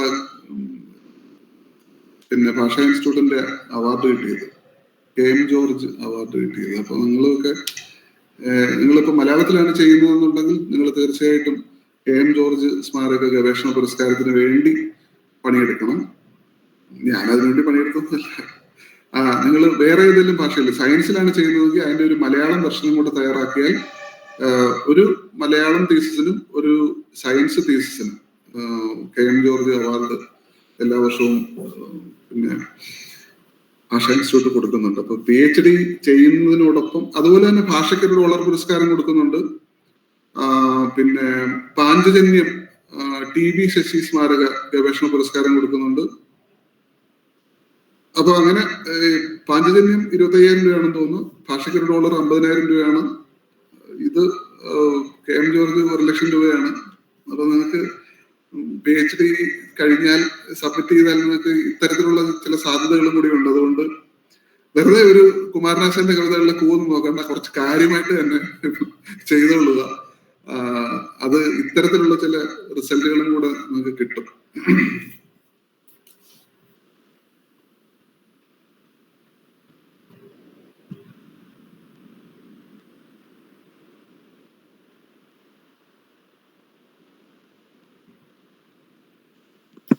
ഇനി സംശയങ്ങളുണ്ടോ ആർക്കെങ്കിലും? എന്തെങ്കിലും മാഷോട് സംസാരിക്കാനുണ്ടോ?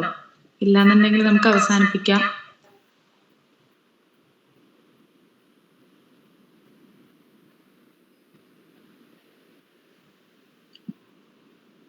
നമ്മുടെ ക്ലാസ് അവസാനിക്കുകയാണ്.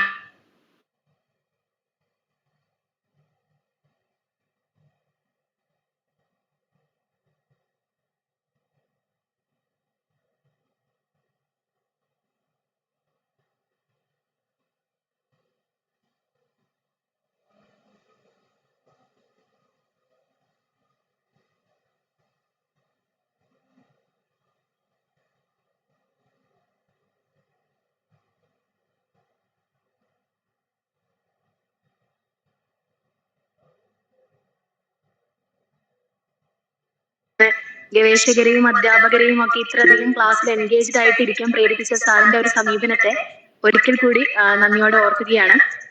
ഈ കോഴ്സ് വർക്ക് ക്ലാസ്സിന് ചുക്കാൻ പിടിക്കുന്ന ബഹുമാനപ്പെട്ട കോളേജ് പ്രിൻസിപ്പൽ ബിന്ദു ശർമ്മ ടീച്ചർക്കും മലയാള വിഭാഗം അധ്യക്ഷ G. ഉഷാകുമാരി ടീച്ചർ, പ്രോഗ്രാം കോർഡിനേറ്റർ ബഷീർ മാഷ് എന്നിവർക്കും എന്റെ വ്യക്തിപരമായ പേരിൽ നന്ദി രേഖപ്പെടുത്തുകയാണ്. കോളേജിലെ അധ്യാപകർ, ഗവേഷക വിദ്യാർത്ഥികൾ, മറ്റു കോളേജിൽ നിന്നുള്ള അധ്യാപകരെയും ഗവേഷക വിദ്യാർത്ഥികളെയും സാങ്കേതിക സഹായം നൽകിയ ടോജോയ്ക്കും മറ്റു പ്രിയപ്പെട്ട എല്ലാവർക്കും ഈ അവസരത്തിൽ നന്ദി രേഖപ്പെടുത്തുന്നു. നന്ദി മാഷെ, 1.5 മണിക്കൂറോളം പിടിച്ചതെന്ന് പിടിച്ചിരിക്കാൻ പറ്റുമെന്ന് ഞാൻ പ്രതീക്ഷിച്ചില്ല കേട്ടോ. എന്നാലും നിങ്ങൾക്കാണ് നന്ദി പറയേണ്ടത്. ഇത്രയും സുഖമായിട്ട് ഉഷാറായിരിക്കട്ടെ. സന്തോഷം. അപ്പൊ എനിക്ക് ഒരു കാര്യമേ പറയാനുള്ളൂ, നിങ്ങൾക്ക് ചെയ്യാൻ പറ്റുന്നതാണെങ്കിൽ നിങ്ങൾ ചെയ്യണം. അതിന് PhD തീസിസ് ആണെങ്കിൽ പോലും.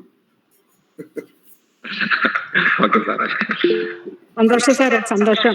Thank you. സന്തോഷം ടീച്ചറെ. മോനെ പക്ഷെ നന്ദി. പക്ഷെ നന്ദി, നേരത്തെ നെറ്റ് കട്ടായി പോയി, അതുകൊണ്ടാണേ. അവസരം കഴിഞ്ഞിട്ടേക്ക്. നന്ദി. ശരി.